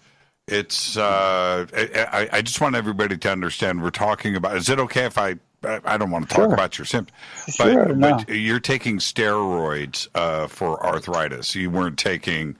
Right, we're not talking about drugs. We're talking about steroids, right? Well, that's now. I take that because I have rheumatoid. That came just a few years ago. But at that time, I was taking steroids and this stuff called Robenal, Remicade, different medications that they treat IBS and Crohn's for. Right. Stomach intestinal medication. Right. And so that right there is worth a panic right there, because you need your meds. And okay, so continuing, and before I'm looking at the clock, we're going to be at the bottom of the hour. I can already tell we're going to hang this over into overtime, so I'm going to ask you now to prepare for that. There's just no way we're going to end this show in 20 minutes. So, okay, so now you guys return home. It's 10 a.m. You forgot your meds. Right. So I start thinking or start looking for them, and as I'm looking for them to go get them and take them, I'm assessing my symptoms, which is usually severe nausea and severe diarrhea. That comes with Crohn's disease. And without this medication, I would start feeling like I'm going to throw up. And that was the first symptom. Well, I didn't have that. And within 2 to 3 days, every symptom was gone, and I never took any more medication for that. And after 17 and a half years of suffering with it and being treated for it, it was never there again. It's gone, disappeared. And so my wife comes home a 3 days later. I tell her about everything, and she's terrified. She don't know what to think. Everybody around thinks I'm nuts. I'm seeing Satan. Some of the churches are actually, they would wait till I left. And there was a church or two that would come out and sprinkle holy water in my property. My dad thought I was drinking, or he didn't believe it. Nobody wants to believe in this kind of stuff, but I thought everybody would want to believe. And so that sent me into almost 10 months in my room, not telling it publicly because my wife thought I was scaring my children to death. Now everybody in the community knows about it, and they're all talking about it, and I'm feeling more ostracized and more depression. I'm in this one room, not going to tell it because she didn't want me to. Was hoping it would go away. But I had this worst headache. I tried to remember that missing time. And every time I would think about it, it would actually make me pass out. My wife would tell you that. If somebody questioned me about it, I'd try to think about it. I would just pass out, stress from it. And my head would hurt so bad. And so 10 months into it, we had no TV, so we just had internet. So I'm on the internet surfing everything I can find about UFOs, and this UFO Files comes on. First time I'd seen it, and it's Stanton Freeman. And he's talking about this stuff, and I thought, oh my Lord, this is a pretty credible guy. He's talking about it. It kind of gave me the strength to start thinking, I'm going to tell this to somebody. I need to talk to this guy. That's all I could think. And so they advertised MUFON on their website. And so I went online and they said, report your sighting here. So I filled out the form, and I didn't hit send for 2 weeks because I just knew if I did this, I would be in trouble with my family. My wife didn't want me talking about it because the kids were absolutely terrified. My daughter, she's 10 years old, and they were just hoping it would go away. So for 2 weeks, on about the 15th of October, which was my birthday, I hit send. Well, within a day, I get a call from someone in California, Jim DiMacci. When's your birthday? October 15th, 61. Okay. I thought you said something. My birthday is October 10th. Wow. And I thought you said October 10th. I was what? No. That would have been too much. Okay. So Los Angeles reaches out. Yeah, right. And says, we'd like to come visit you. There's a local guy in your area that is a local investigator. Can we send him out? And I said, sure.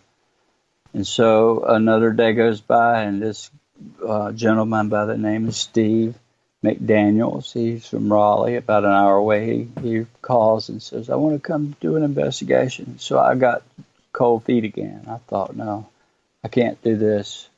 I may be divorced. Just agonizing over, should I tell it? So I put him on hold, and here comes Christmas. Right after Christmas, he writes me and he says, well, I guess since you're not going to talk with us, we're going to close your case. And I said, no, you can't. I've got to talk to somebody. It's going to drive me up the wall. I can't remember what happened for all that time. So he comes right about the anniversary, somewhere around the first week of January, and he does the interview, and he mails it off to headquarters. Well, I get a call from the headquarters, and this guy by the name of James Carrion. And he's like, that case is too important for Steve to handle. I want to assign new people to your case. So here comes this guy with a Homeland Security background, and he just moves in, and all of a sudden he's appointed to the state director over North Carolina, and boom, he's at my house. He's got my case now. And it happened that quick. And when he comes, here comes James Carrion, here comes Richard, here comes all these people. Norm Gagnon from Maryland. So they're all there now somewhere around the second month or so of 08. And by June, they never quit coming for week after week. Somebody was there, 1, 2, 3 guys, usually just one after the main investigation. It was Richard, and he spent 6 months there, and they just interrogated me like I was on trial for murder or something. And I would just tell them, if you ask me these same questions again, I'm never going to talk to you again. I need to know what's going on with me. Well, once we finish the investigation, we'll tell you what we know. And I kept begging for answers. Well, they never gave them.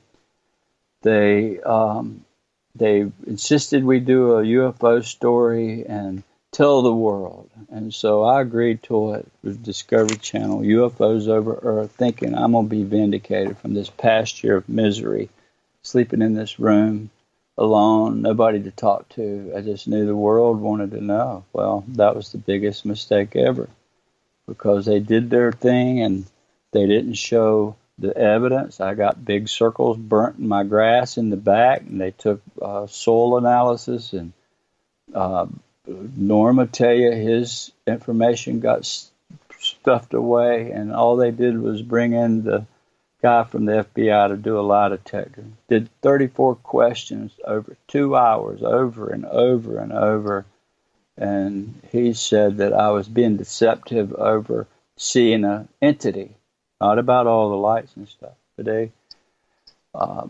nearly ruined the family. I mean, it was awful. What happened immediately is the teachers called my kids, my daughter up front in front of the class, and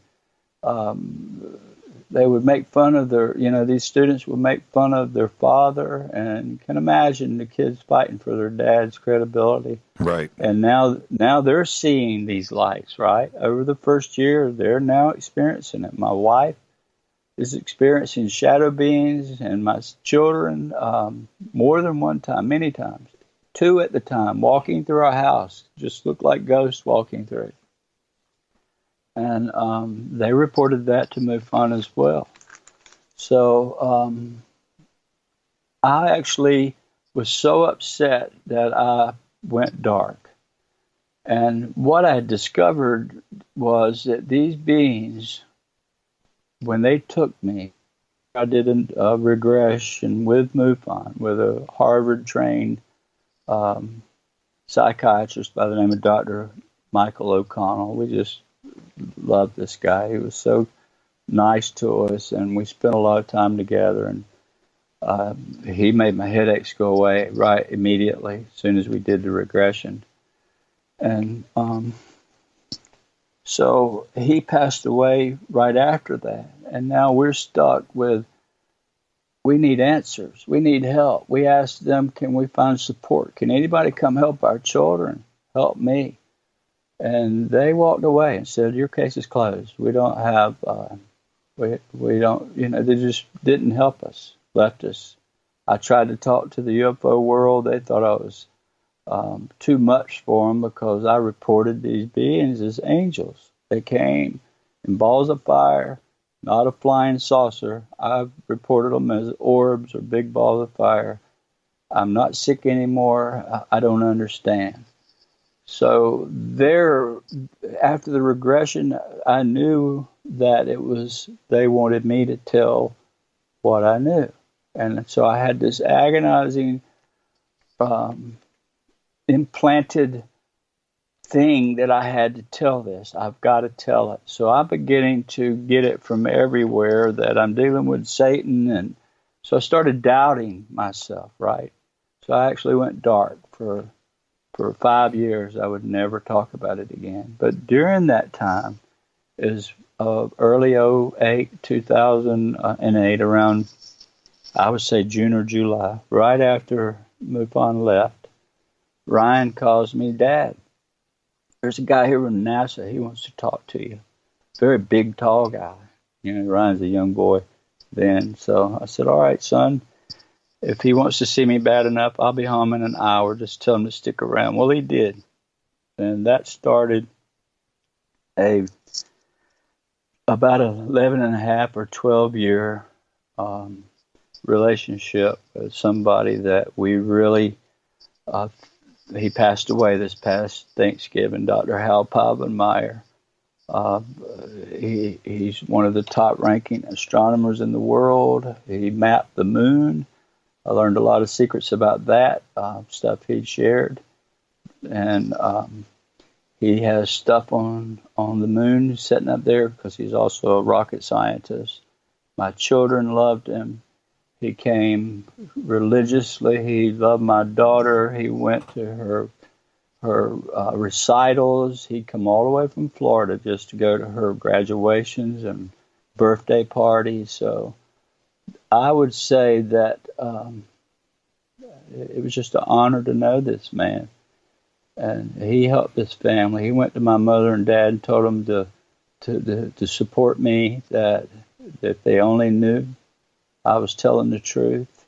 Well, did that help you? Did that help you with dealing with this, knowing that here a scientist comes along from NASA to help ground you, to let you know that that this stuff could be very, very real. He doesn't know you from Adam, right, or the experience or what you saw, but that these types of experience are based in something that is real and is physical, right? And that helped you deal through all of this. Well, yeah, and I have to give credit to the U.S. government, because There, and I can't say a whole lot there, but there are some scientists that we've gotten to know and are very fond of. People like Jim Semivan. He's in the CIA. We think the world of him. Our whole family does. He's a family friend. Him and his beautiful wife Deb. It was Jim that helped put my middle son Jeremy and my relationship back together, because he was, the kids were embarrassed, or he was a lot there at a time. He's in college, and here's even though he's seeing this stuff, it was these people that helped us the most. Not the UFO world. They didn't want to hear it. They wanted to talk about Zeta Reticulans and Pleiadians and star cruisers and people fighting reptilians on Mars. That's all I could think about. Well, that didn't jive with what happened to me, and I'm still having this to go on, right? So 5 years goes by, and I'm not telling nobody. I'm just hanging out with these scientists that come into our lives, and there's more than one. I can't say these others, but all these people are surrounded us now, and these people are having experiences with me. Dr. Pavenmeyer sat right there in a chair in the backyard, and he had his gallbladder removed and was very sick. So it was just he and we sat in the lounge chair, and I went in and got a big blanket and wrapped him up, and we talked about the whole cosmos. I mean, I just got to meet the most brilliant people and share a lot of experiences with them, and to this day we still do. In fact, if we had time to talk about it, I could get into a lot of different folks that have come here. Well, we have about 4 minutes before the break. When we come back after the break, Chris, I want to talk about the tree in the backyard. That right there is a 3-hour show, but I want to save that for the last segment. When we say 3-letter agencies and their involvement, though, I do want you to comment on that. You mentioned NASA. You mentioned Semivan, which Jim is, I'm assuming, is the CIA element here. Who else from the agencies visited you? Or not, what types of agencies? Well, just aerospace industry. Okay. Much. And I can't say who there. I can say that one person that I really think the world of, if you've ever heard of Dr. Diana Pasulka and her book, American Cosmic, the character in there, Tyler, I introduced him to Diana. So there's been a lot of stuff I can't share at all, but I can make, little links here. But that's her story to tell. I won't ever go there. But very prominent scientists that all are in the same idea as you and I, to find out what it is and to use anything to help the sick. That's I just can't say much there. But there's basically aerospace industry. People are very interested. All of us. It's one of the most biggest, top secret things in the world, or has been. And trust me, they want to know. Because I ask them many times. I ask, "Why are you here? Why do you want to talk to me?" Well, we want to know what it is. We want to find out. Apparently, it likes you. It don't come and talk with us. So we want to know. And so that's led me down a road of being, you hear in the UFO world saying they got 8 or 9 machines locked up at Area 51 and they fly them all over the cosmos. Well, I'm being asked, how does electrons move? Right. I'm being asked, just trust me. Right. And really quick, before the break, Chris, the first little guy, right, the 4-foot guy, and the second one that approached your window that was around 8 foot tall, were they the same? just different sizes, or are we talking about two different species here? Well, we're talking about two different entities. The little ones were either it was mechanical and or technology. They were glowing. Mm-hmm. They had the triangle on their chest, and I was very close to that. And so was Chris Jr. for a long time, more than almost 2 hours. The tall being, I saw for a short second, and then in the regression, it was those beings that appeared in my regression on board that egg-shaped craft. And here's the funny thing: when they did the television show, they put I did the regression live on television with the Discovery Channel. Well, they tried to make me look stupid because of an hour and a half in regression. The only thing they put on there was me describing these little beings that I saw in the backyard, this little being, and they said, well, who are these little beings same question you just asked in relation to the big one. Mm-hmm. I said, well, they're their children. They let them out to play. And that's what came out of the regression. And everybody got a great big laugh. But when this guy came from Florida knocking on my door, said, can we talk about those little children with the triangle on their chest? So let me tell you, there's a big thing about this triangle. And I can't say a whole lot there, but it's on the dollar bill and it's out in Egypt, and there's a lot more known about that than we would ever imagine. And with Chris, I got to take a break right here, so let's do that, and we'll come straight back. I want to get into the burning tree, and we will do that after the break, and maybe I get some more information about this triangle, too, out of Chris. We'll see how that goes. This is Fade to Black. I'm your host, Jimmy Church. Our guest tonight, Chris Bledsoe. Chris, thank you for this conversation. Absolutely amazing. Twitter is on fire. Thank you, everybody. We'll be back with Overtime with Chris Bledsoe after this short break. Stay with us.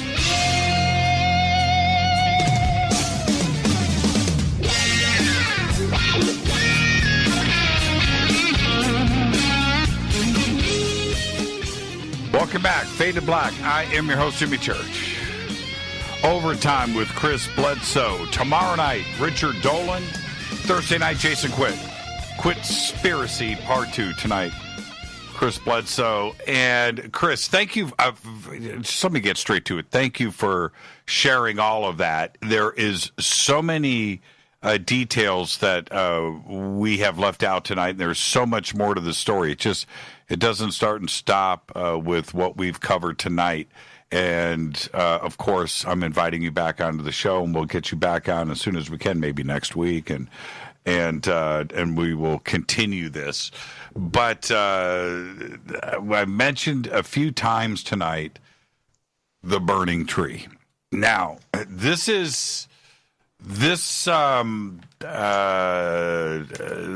videos. Okay, I need to explain to everybody why I sound so perplexed. I don't know what I'm seeing in this video. Oh, I know what I'm seeing. I'm seeing a tree that's burning internally, but it doesn't make any sense. And this isn't something that just stopped and started and went on for a couple of minutes. This was a tremendous family experience that went on in your backyard, and it's all caught on videotape. A couple of videos that your son shot. It's not what it appears to be, though, in that it's not lighter fluid on a tree, right? That's not what we're talking about here. There's something else happening. So to simplify things, let's go back to the first day that this tree started to say, hello, I'm here. Okay, so to put it in context, let's back up to 2012. This was, the tree caught fire. It was like October the 13th of 2012. I think that was the date or the 12th right in there. It's time stamped on the video, but it was early October when it happened. But at the beginning of 2012, and I can't spend much time on this, we'll maybe do that at another show. But the reason for the tree, there's a reason for it. And at Easter of 2012 is when you hear the story about this beautiful lady I talk about. I had an experience with a lady, a glowing white lady that appeared in my backyard in the middle of the night, and it told me, you must tell your story. She did. She said, this is your burden, you must bear. And I knew what it meant. I knew when she told me that because for 5 years I quit talking about it. I went dark, and everybody would call me, we want you to tell the story at this event or that event, and I would say, no, thank you. But it was always no, because of all the, I just wanted it to go away in the public, because we had friends, from aerospace industry and friends from everywhere, scientists that wanted to study it, and the deal was stay away from the UFO world, stay away from the public. We want to work with you, see what's going on. And so I just was so happy to be out of the public. I didn't ever want to speak about it again. These people were helping my children understand and cope with school and made us feel special. And I mean, I just want to thank these folks. And so along about Easter that night, I had this experience. And she said, you know why I'm here? This is your burden you must bear. And that meant that I was told from the beginning I had to tell this story, what I knew, how I understood it, what happened. And that's all they ever wanted, is me to tell it. So after she came, I knew that was it. I had to tell it, and I was really willing to tell it. But what I didn't know is Dr. Pasulka, which is a very smart individual. I'm telling you, she's a genius, I would say. We just think a lot of her. She came. She had approached MUFON early on because in her religious studies, she's very, very well known by people within the Vatican. She went to Berkeley. You just study who she is. I mean, she was like somebody that could help me with answers. But she was studied. She approached MUFON and said, I want to talk to people that reported angelic encounters. They said, well, there's a guy right down the street from you, a couple of hours away, hour and a half away. So they lined it up. They called me and said, we have this person we want you to meet. Would you be willing to talk? And in 2 weeks, I was at a conference after the lady come. I'm in 6 hours away. I drove 6 hours with my youngest son, Ryan, to meet this professor and to tell the story. And so I started telling it about the lady. That's all I wanted to talk about, because it had just happened 2 weeks before. I would have never met her if it hadn't have been for this encounter with this lady. She arranged it. So let's fast forward to June. After I didn't even meet her really that night. I just met her husband and we talked. Very nice. And she stayed away, arm's length away. Never spoke to me other than a nod. So long about June, July, I get a call from MUFON again. Would you come speak or come to Wilmington? We don't want you to speak, but Dr. Pasulka is going to be there.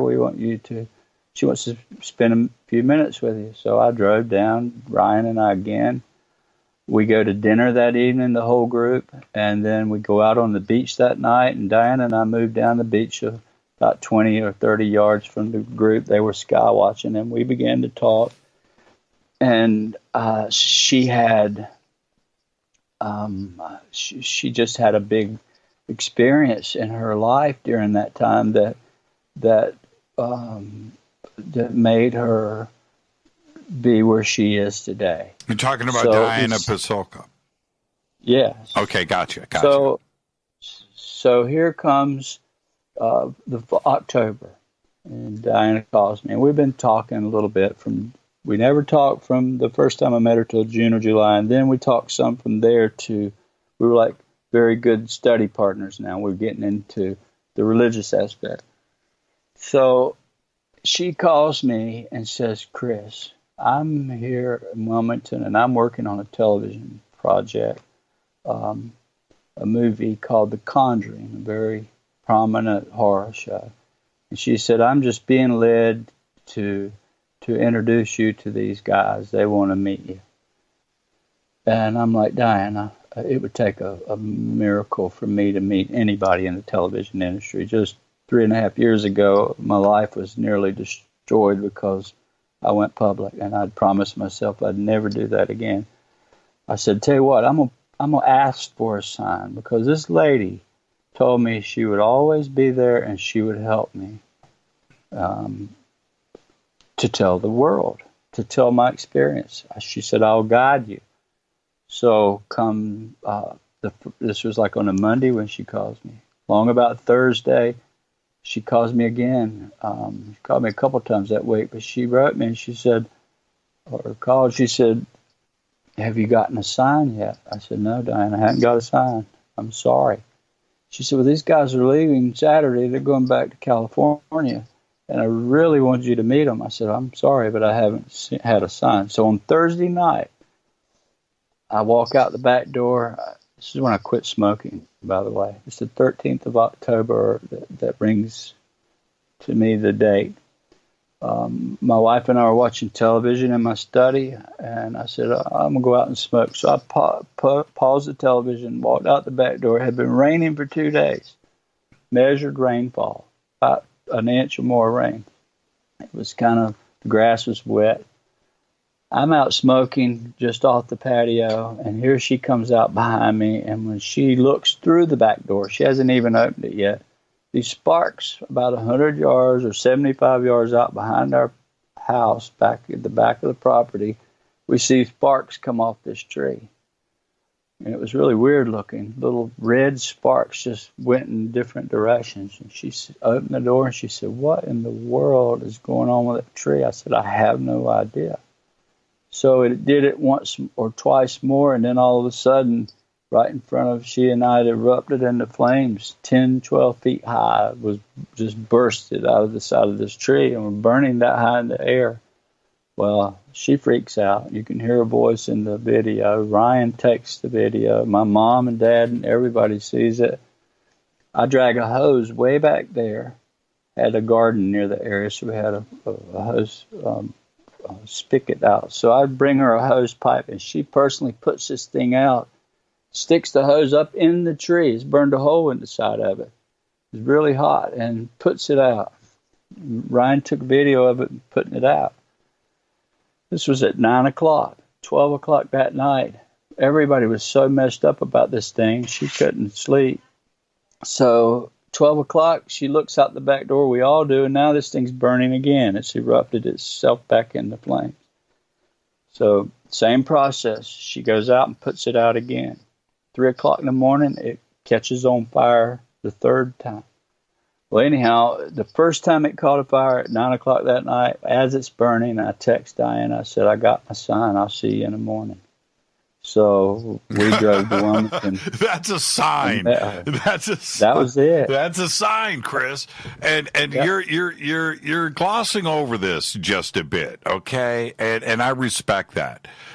But let me back up here. The impact that I got from watching this video, and when Chris shot, you can see clearly in the video, and I don't think I misinterpreted this. The flames were coming from inside of the tree.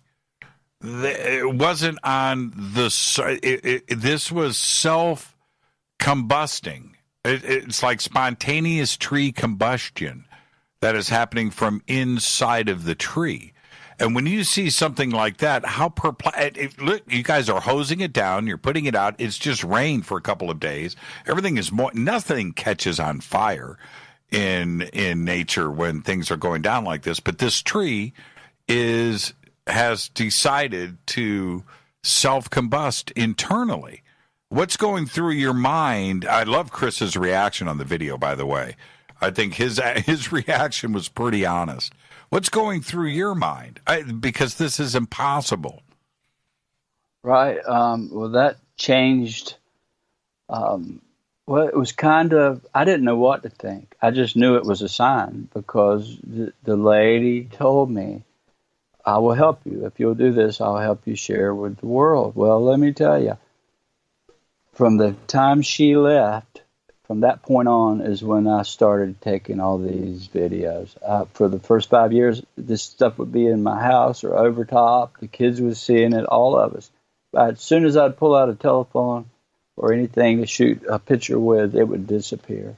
One time it fried a camera.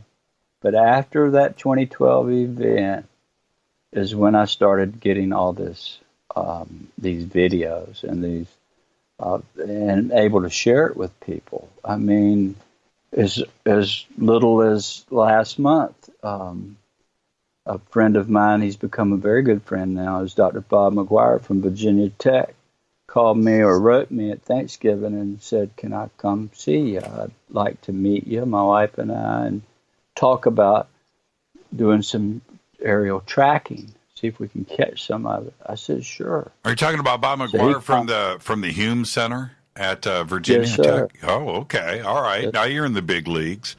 Okay. All right, so so he comes out and Okay. right after he writes me at Thanksgiving. He comes out in January, for second week of January, I think, and it was here on Friday.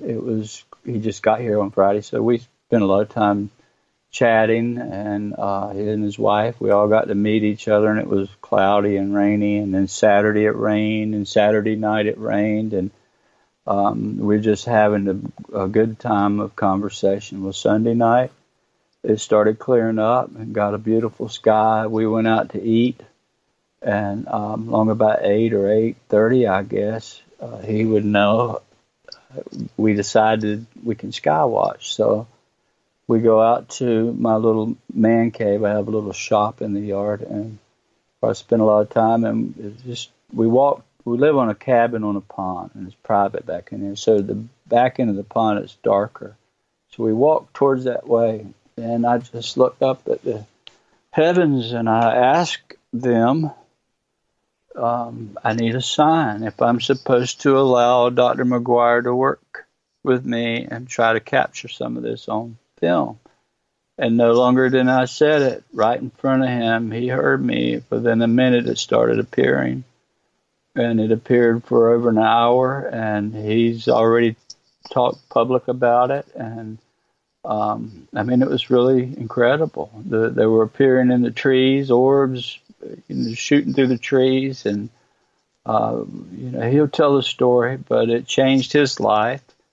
And then his wife, we'll let him tell this, but she had a stroke and was suffering from the consequences of that. And when he goes home, he starts having experiences over the next 5 or 6 days or 2 weeks that were just incredible.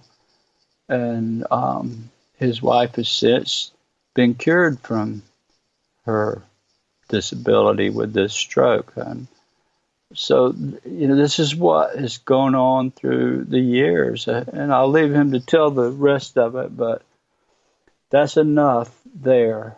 When you add John Alexander and Chase Klutsky and some folks from Raleigh, they can all attest to this ongoing, and it hears us, and I've got some pretty amazing evidence to share. Some that can't be debunked. Let's put it that way. Sure, yeah. And the burning tree video is incredible. And before we start to wind this down, I've got less than 10 minutes left. Now that, do you think it's your property, or do you think it's you? Right? Is this a geographical situation that is attracting what is happening, Or do you think that it is because of you?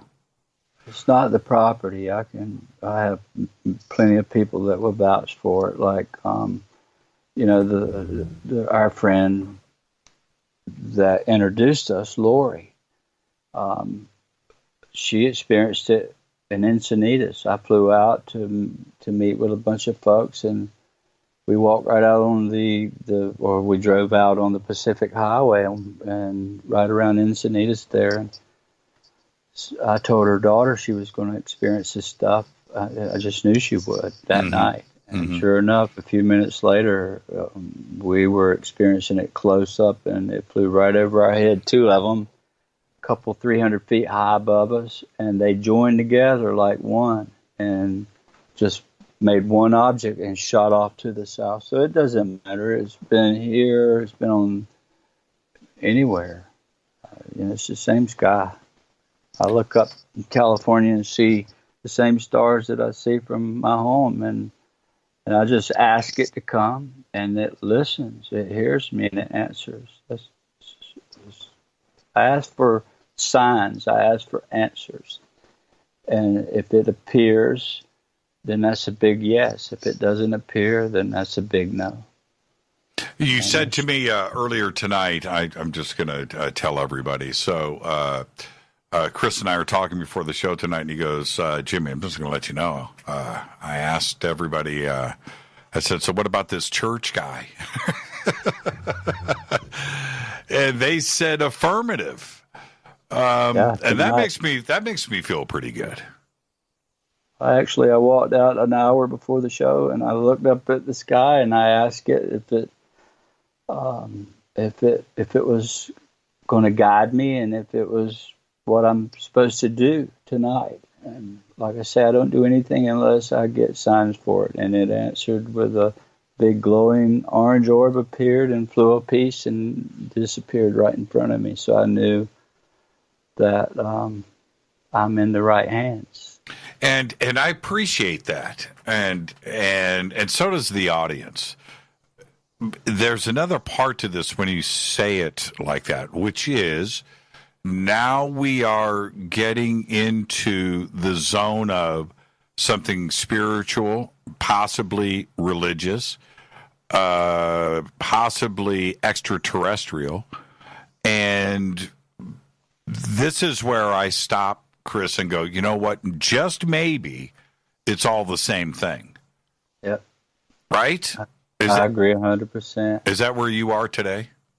Yes, sir. Because the same orbs you see that everybody says, oh, he's into orbs. And I've been saying orbs because that's what appeared in '07. But those same orbs in the daytime are shiny silver disc.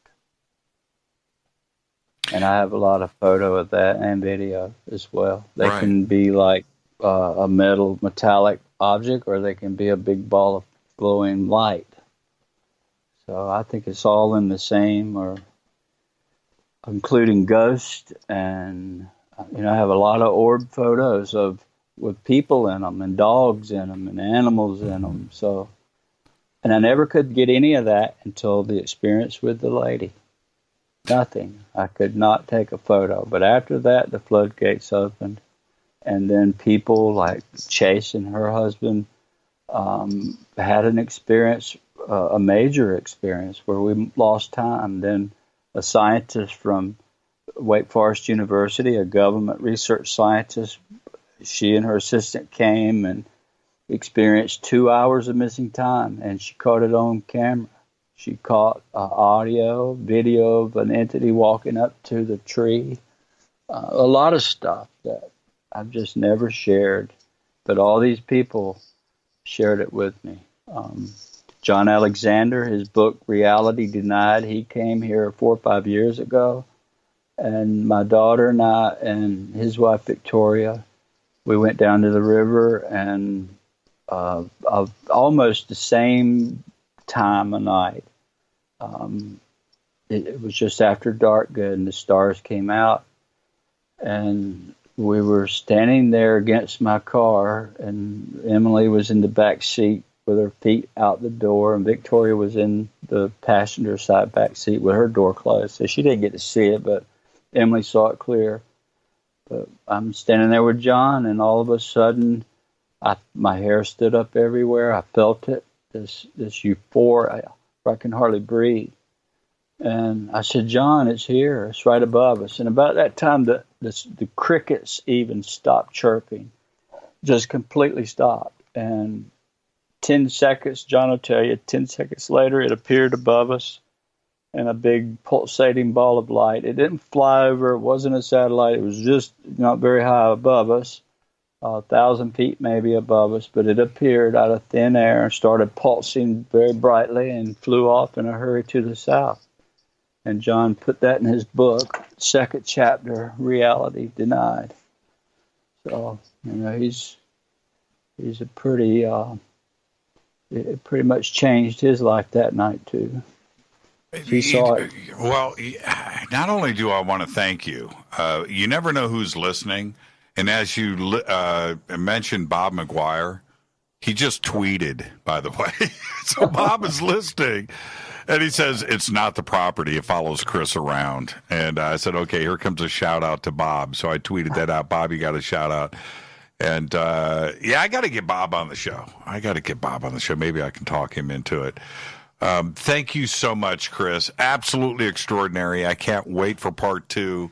And we'll talk about that tomorrow off air. But a great, great conversation tonight. I was really looking forward to this, and so was everybody else. And I feel that we've left so much on the table, but yet we discussed so much. And I want to thank you for taking the time tonight. Thank you so much, Chris. Thank you for having me. And I knew going into this tonight. I didn't before, but tonight I knew I was in the right hands, and it's proven to be so. I just want to thank you for this, Jim. Yeah, thank you, Chris. And all the best. Have a great, safe rest of your evening. I want you to go out in the backyard and go, yeah, you're right, church wasn't that bad. And maybe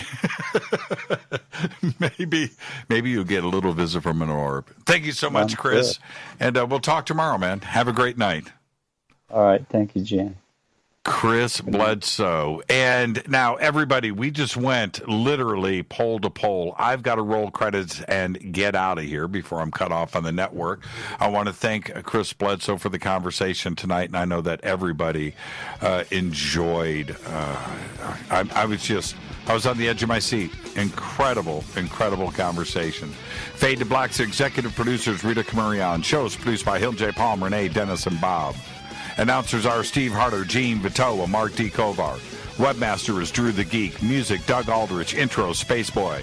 SpaceboyMusic.com. Fade to Black is produced by KJCR for the Game Changer Network, and syndication is KGRA, The Planet. This broadcast is owned and copyrighted 2020 by Fade to Black and the Game Changer Network. It cannot be rebroadcast, downloaded, copied, or used anywhere in the known universe without written permission from Fade to Black or the Game Changer Network. I'm your host, Jimmy Church. Tomorrow night, right here, Richard Bleepin' Dolan. Until then, everybody be safe. Go Beckley Tepe.